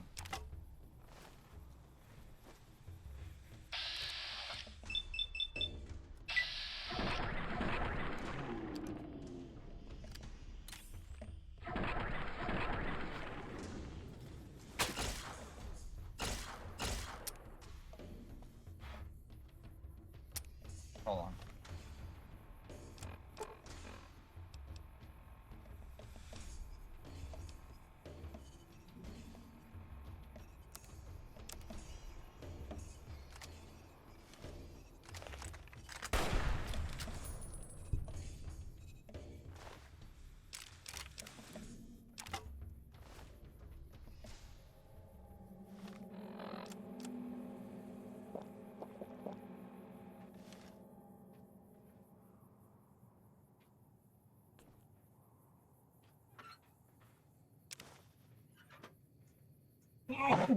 Excuse me.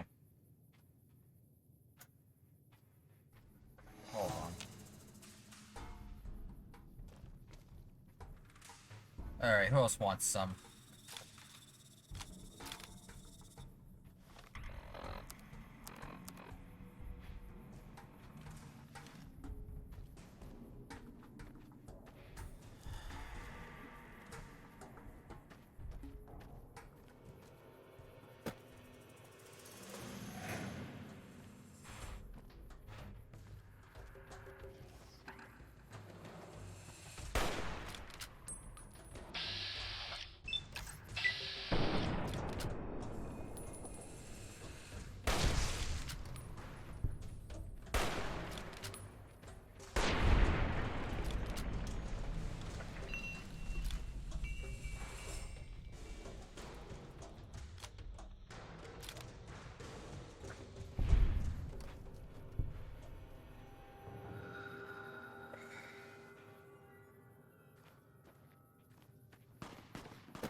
sharp.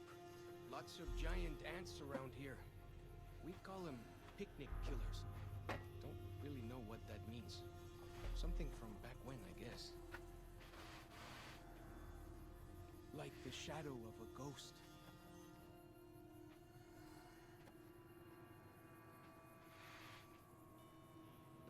Must have been nice when Zion was friendly enough folks could make camp wherever they pleased and not worry about whitelegs and deadly critters.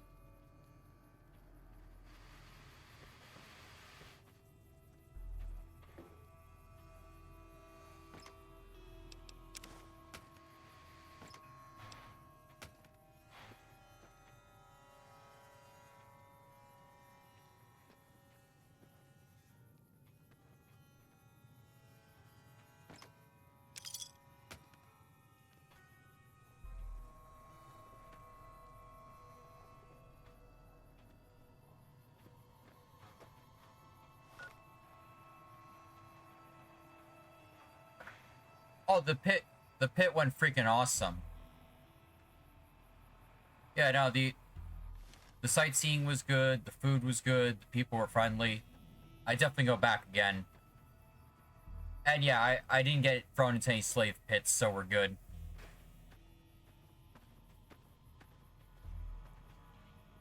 Oh, you guys. Alright, well.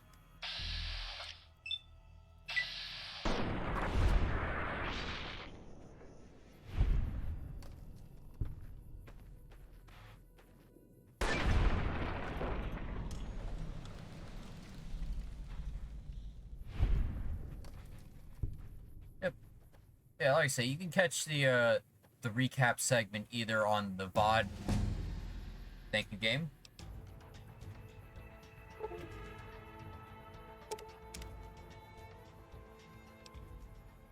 Yeah, either the VOD on Twitch or when I upload to YouTube tomorrow.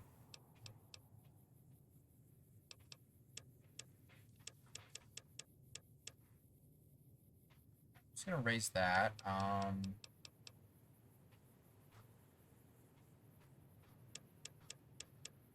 raise that.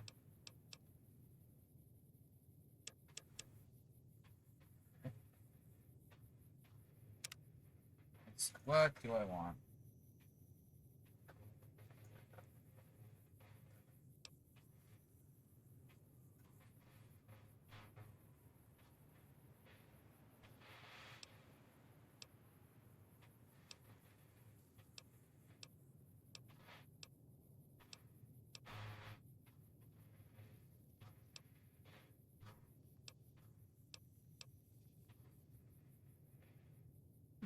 Okay.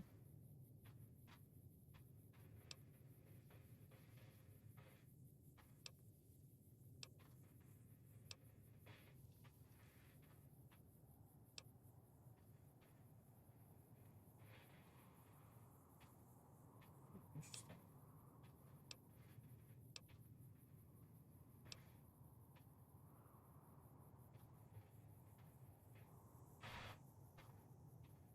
That's also interesting too.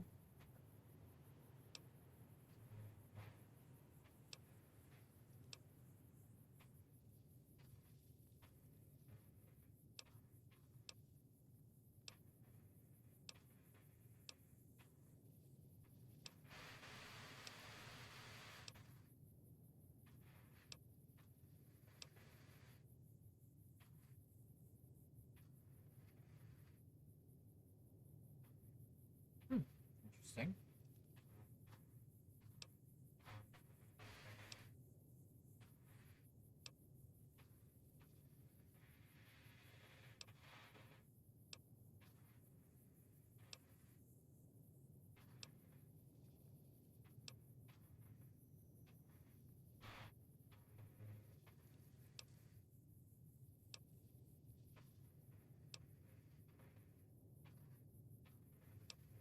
Damn.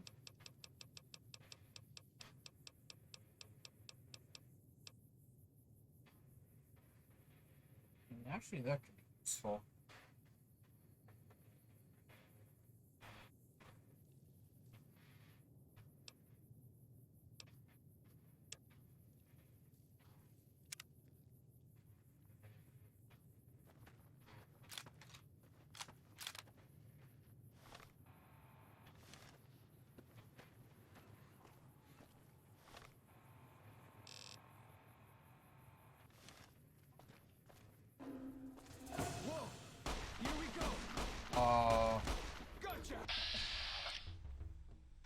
Okay, I guess it doesn't apply to everything?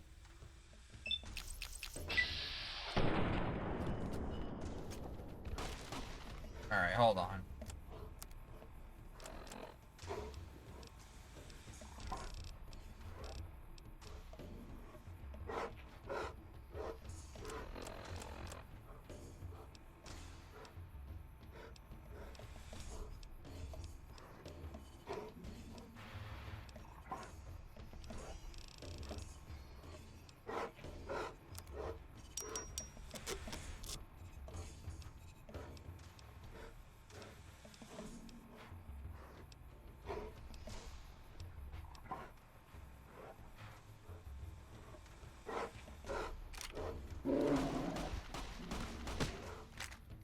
Oh, hold on.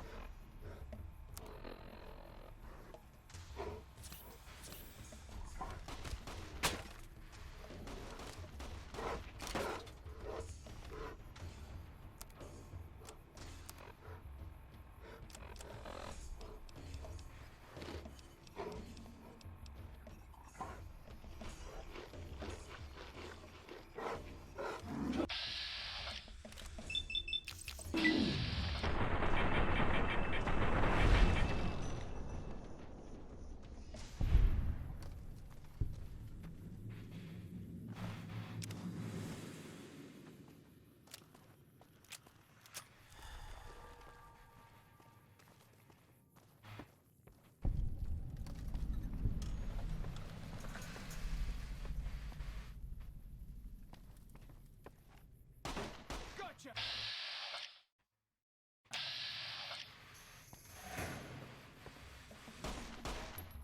Ha!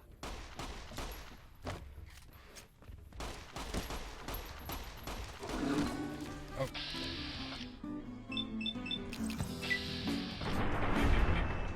Very good timing there. Very good timing.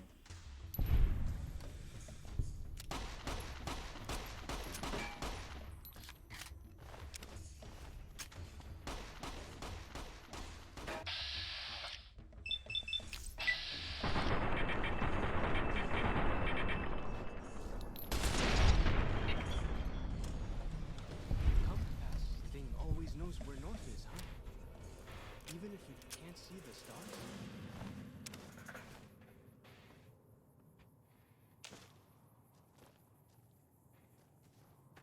Remember this location very well. You've been here IRL or just game-wise? Because, damn, this is something else.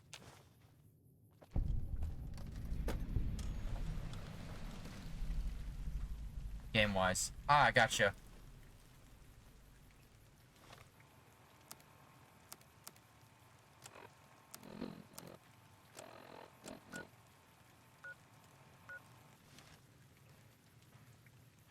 I think we'll save the cave for a minute. Go around.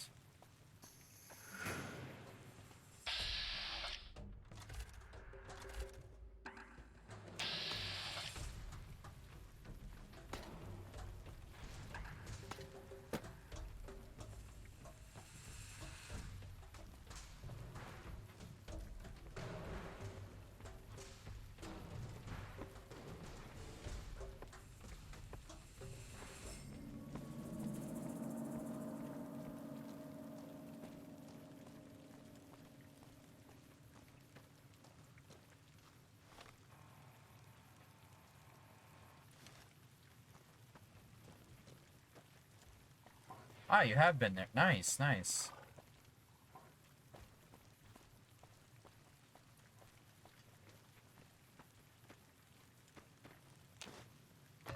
Yeah, so far, farthest west I've been is Oklahoma City, but I'm sure that'll change soon.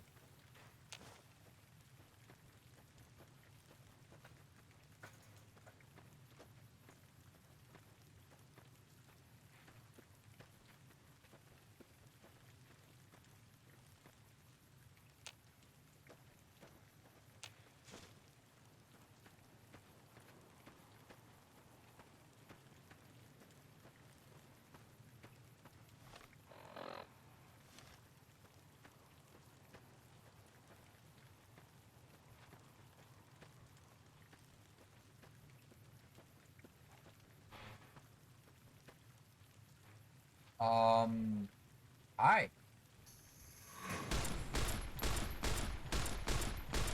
Gotcha!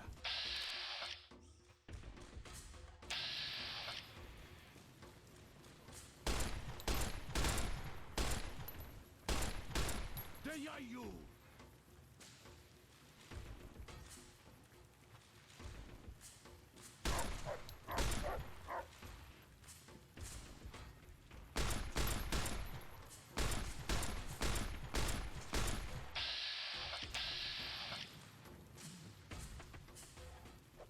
Okay, so you can hit me. So... Oh, now you show up.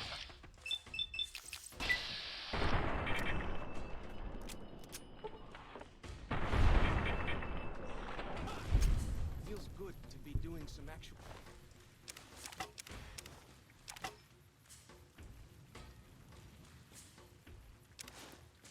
scouting, not just following.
For as long as I remember, the dead horses have thought that places of the old world were taboo.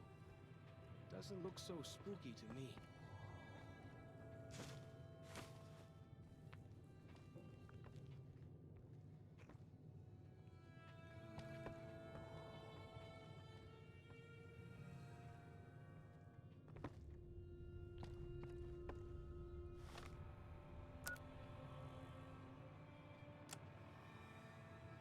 Oh, okay, so I do need that. Okay.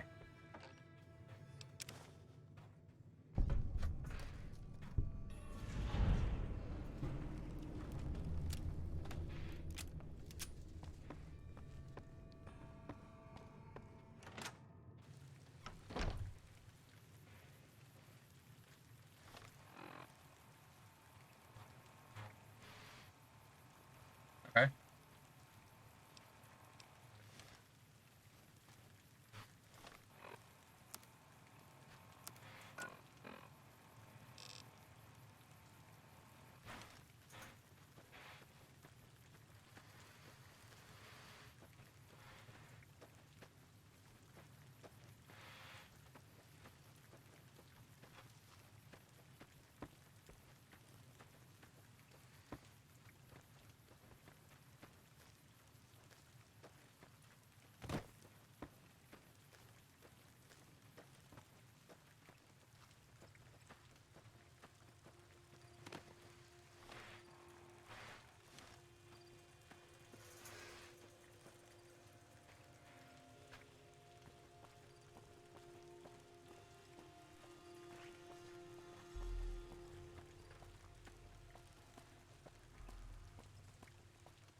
do we got?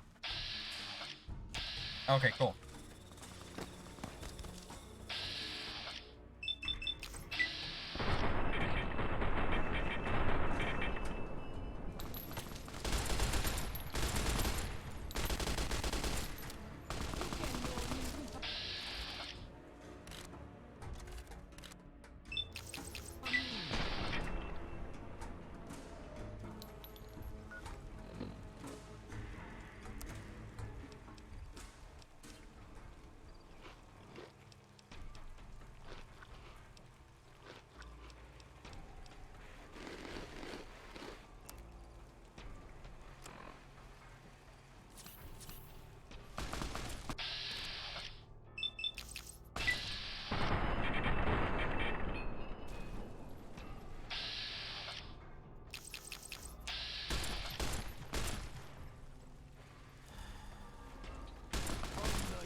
Alright, hold on, let's...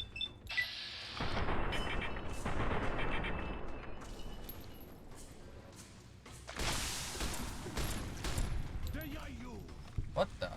What? Hold on, I'll be right with you in a second. Hey there, thanks for the follow.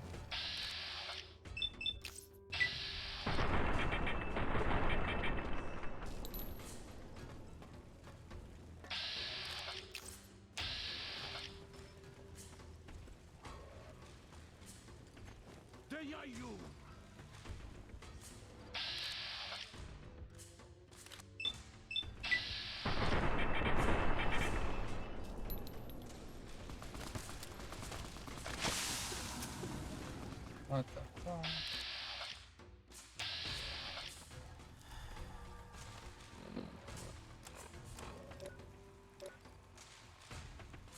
Oh, I've been put. Ooh.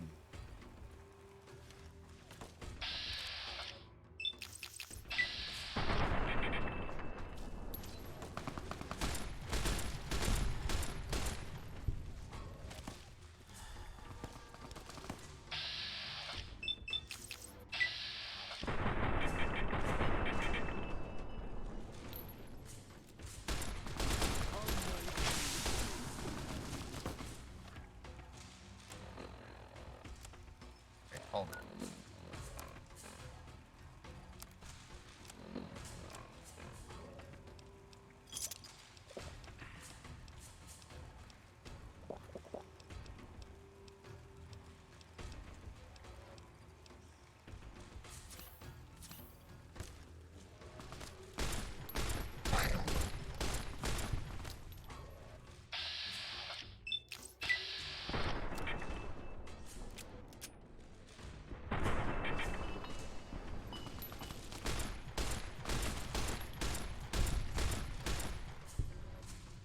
Alright. Hey there, Joe? Ja? There we go, there we go. Well, hey, welcome on in. That was something.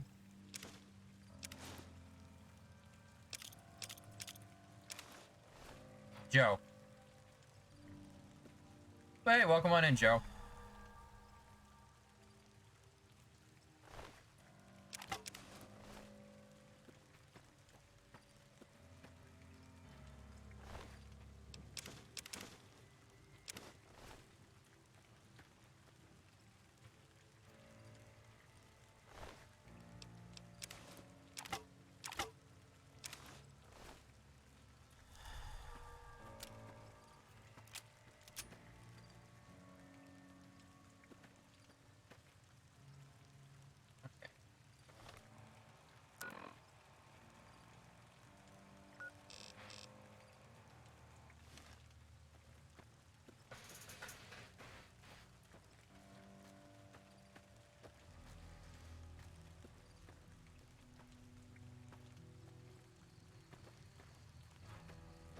shit.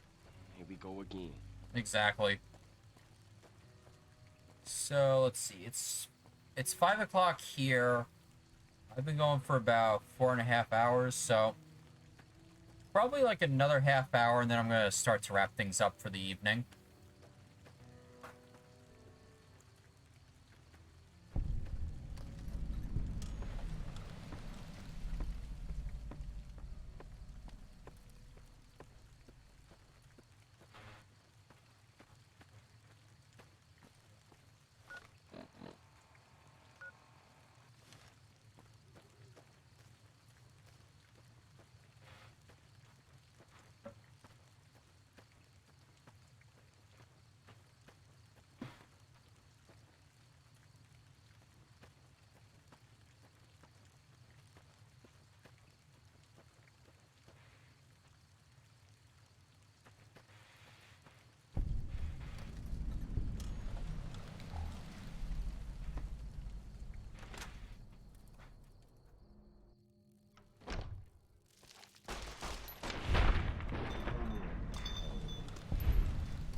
I got a bunch of souvenirs. My new animal friend perk is paying dividends. That.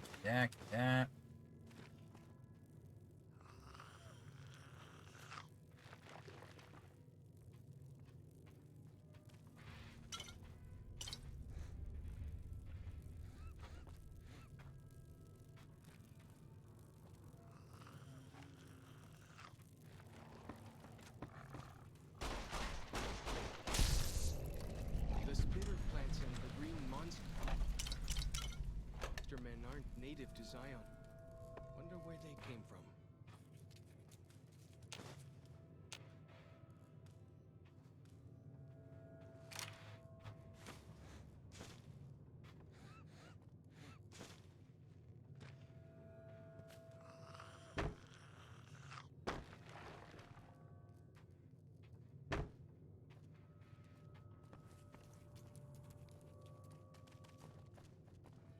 Let's see, what do we got going on back here?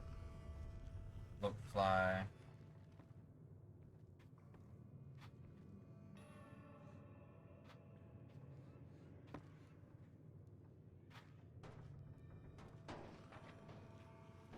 Hold on.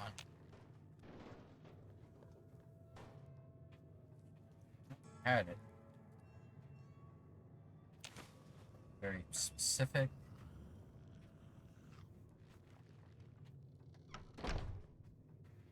Let's...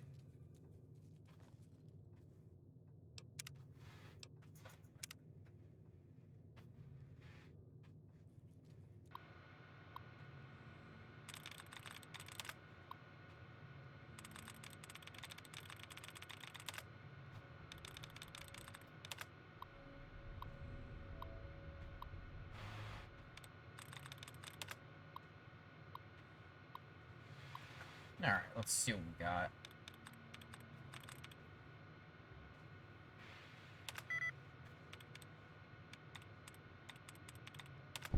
There we go.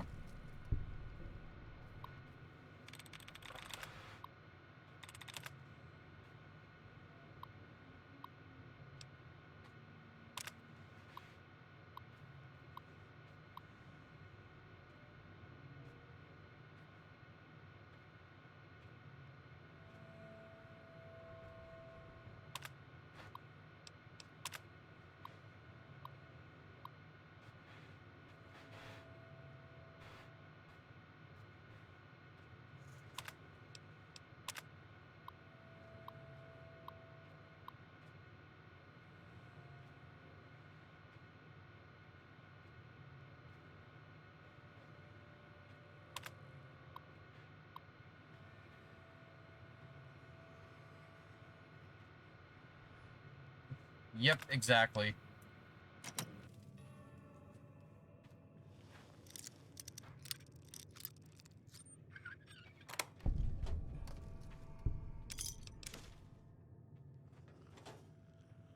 So let's see. Where are the rest of these lunch boxes? Ooh, actually.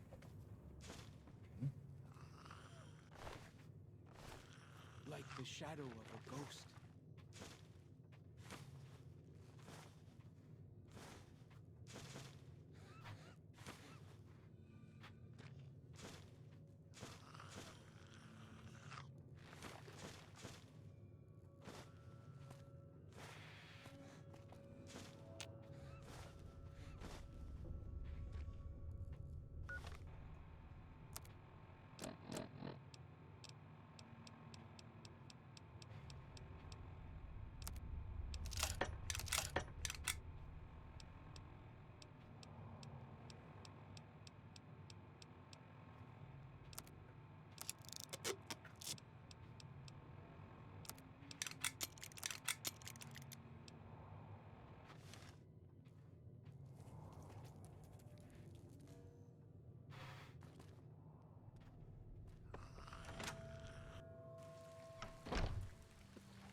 Okay, I guess there's still some in here.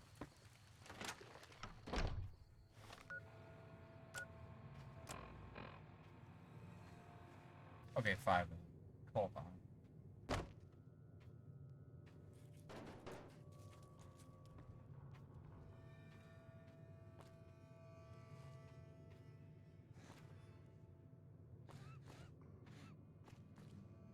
That compass thing always knows where north is, huh? Even if it can't see the stars?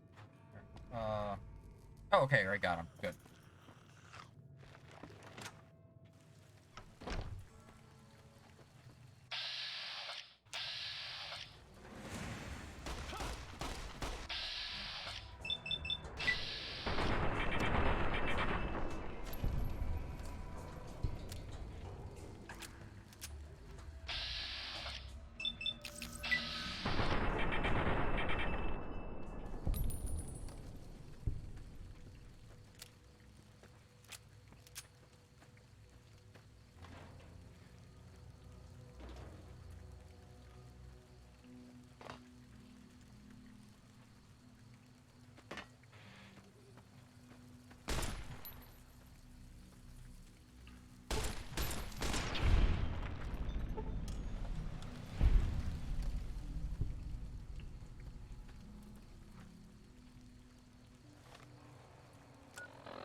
Oh, you mother...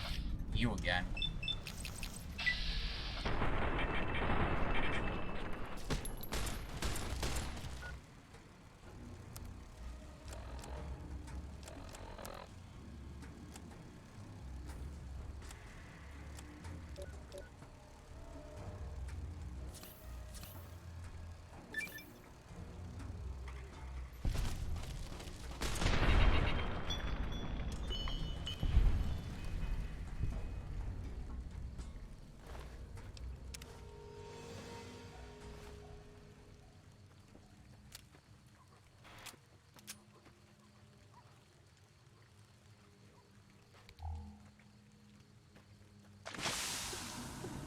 What the fuck?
those, what did you call them?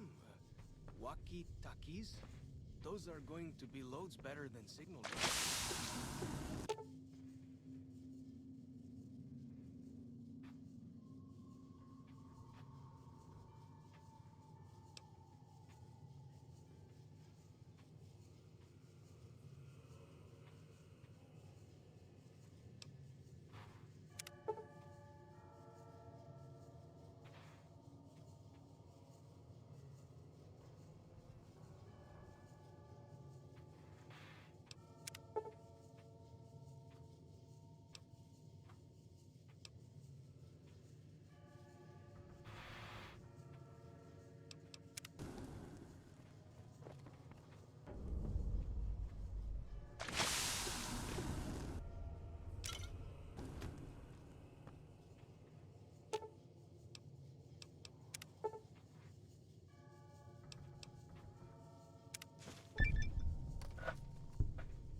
Like the shadow of a ghost.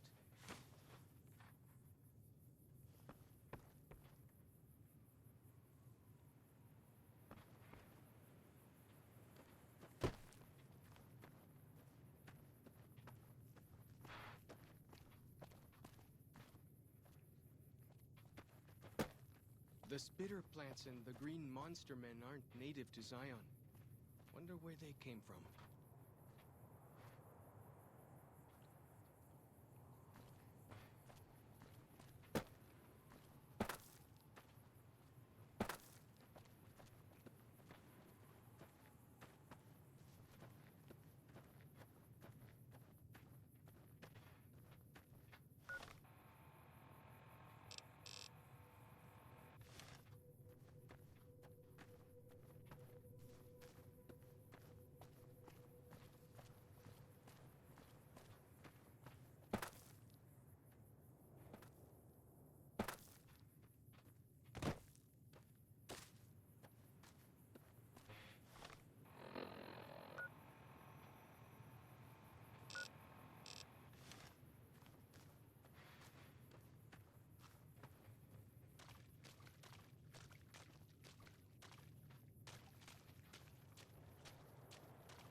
Ha! Oh no, wait. You are the one Joshua Graham sent to us. Blessings of the Father in the cave on you. Daniel is waiting for you. Asaro's Yaoguai fist is a sacred symbol. It shows that we belong to the tribe and have willingly undertaken a dangerous quest to aid the tribe. Each Sorrow makes his own, and only after hunting and slaying a Yaoguai that threatened our people. Our shaman, Whitebird, oversees the rites. Perhaps if you spoke to him, he would allow you to undertake such a quest.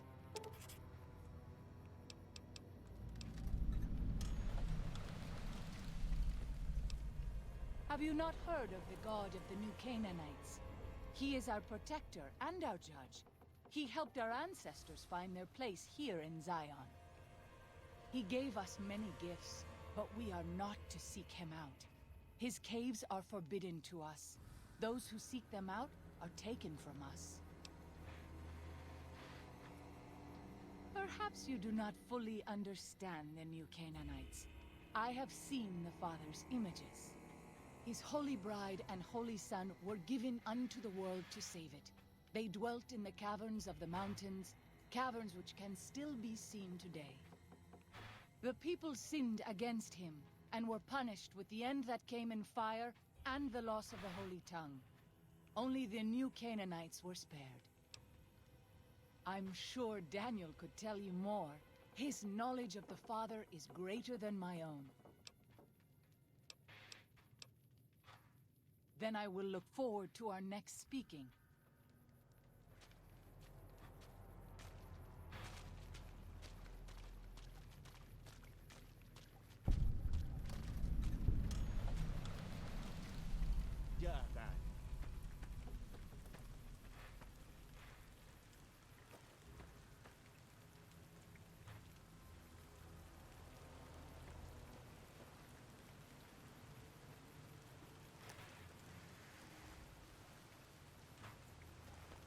Oladu Nane.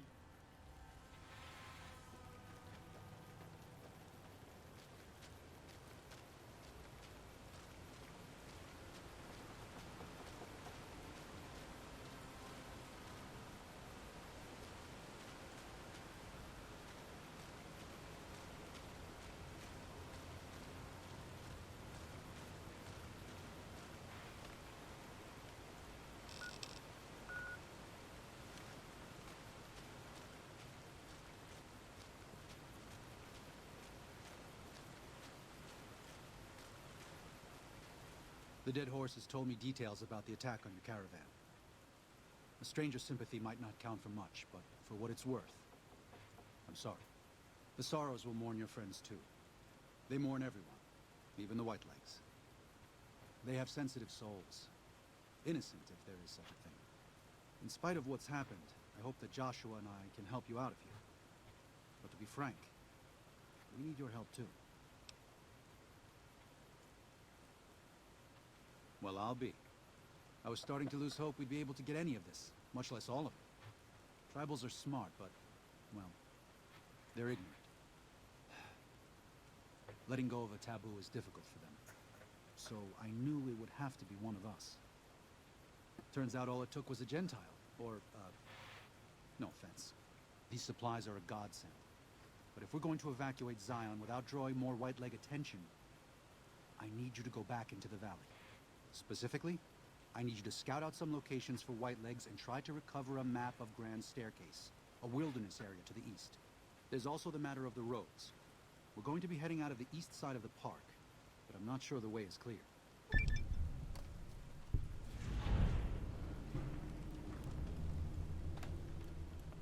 I appreciate the enthusiasm. There aren't a lot of people in the wasteland with kindness to spare for anyone who isn't kin. Since you've been poking around the valley, you might see more activity from the Whitelegs. One of the Sorrow's hunters, Waking Cloud, has volunteered to help guide you through the valley. She has a special talent for staying out of sight. After this, it's just a matter of getting everyone out of here safe and sound. And hopefully you can head back to the Mojave without any more trouble.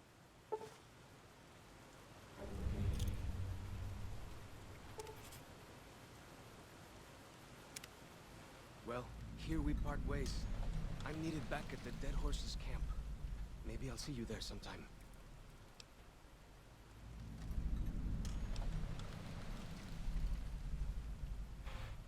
I will. Good gunning, Akis.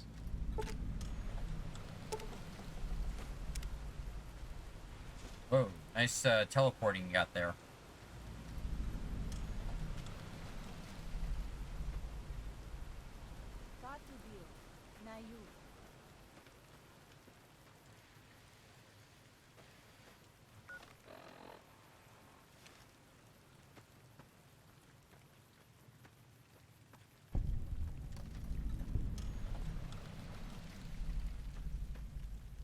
Alright, so on that note, I think this is probably a good place to end off for the day.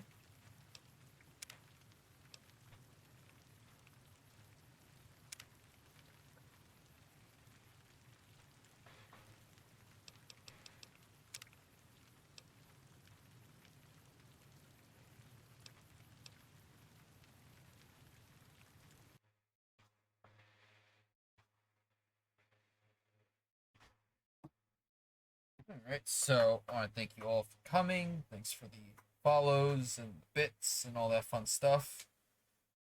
I will be off tomorrow,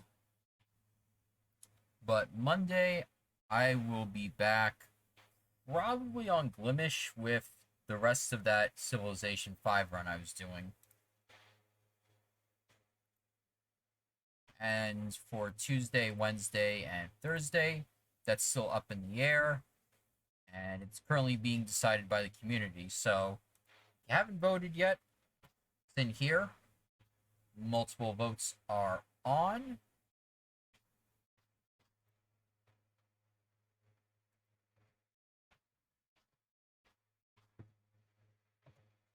There we go.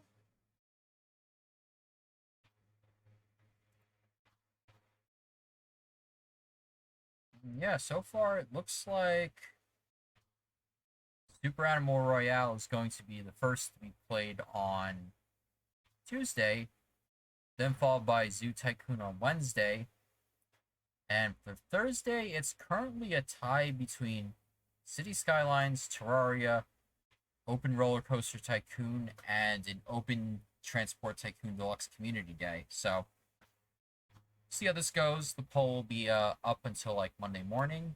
And Colby, if you are still here, do you have a suggestion for the raid since you redeemed the guide the raid earlier? If not, I can either refund your points or I'll just keep it in mind for the future.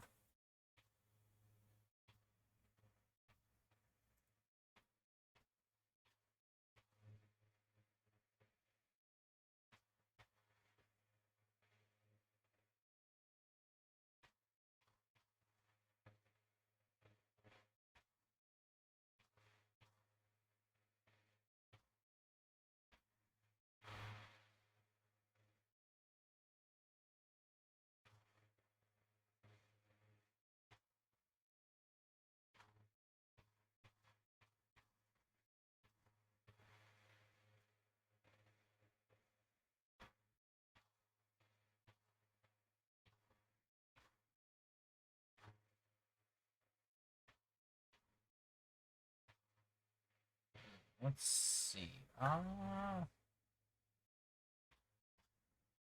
I don't see Colby in the chat, so he could have been busy with the apples. Give me a second. I'm gonna start looking on the side also. Unless did he? No, he didn't leave me a DM, so. Alright, let me go looking.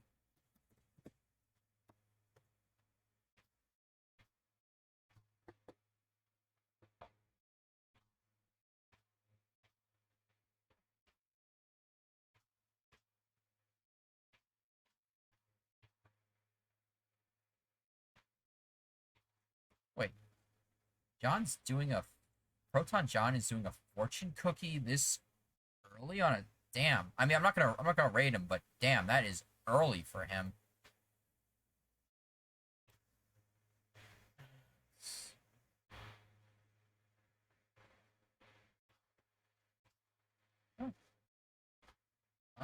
Schmoops is doing some spiss. We could go in on him.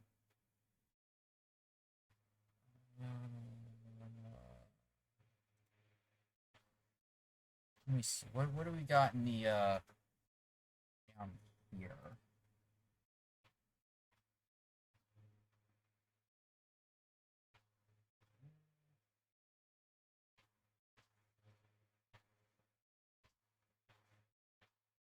Oh, he started early today? Wait, let me see.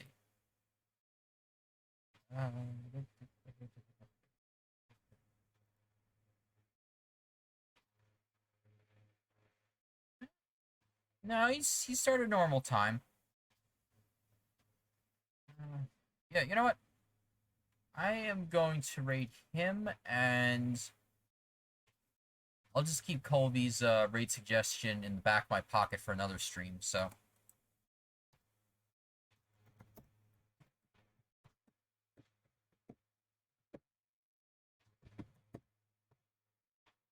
Alright, rates being created. So like I said before, I will see you... Probably I'll see you Monday on Glimish, and then Tuesday on Twitch. Until then, thanks for all coming, and I will see you later. Bye.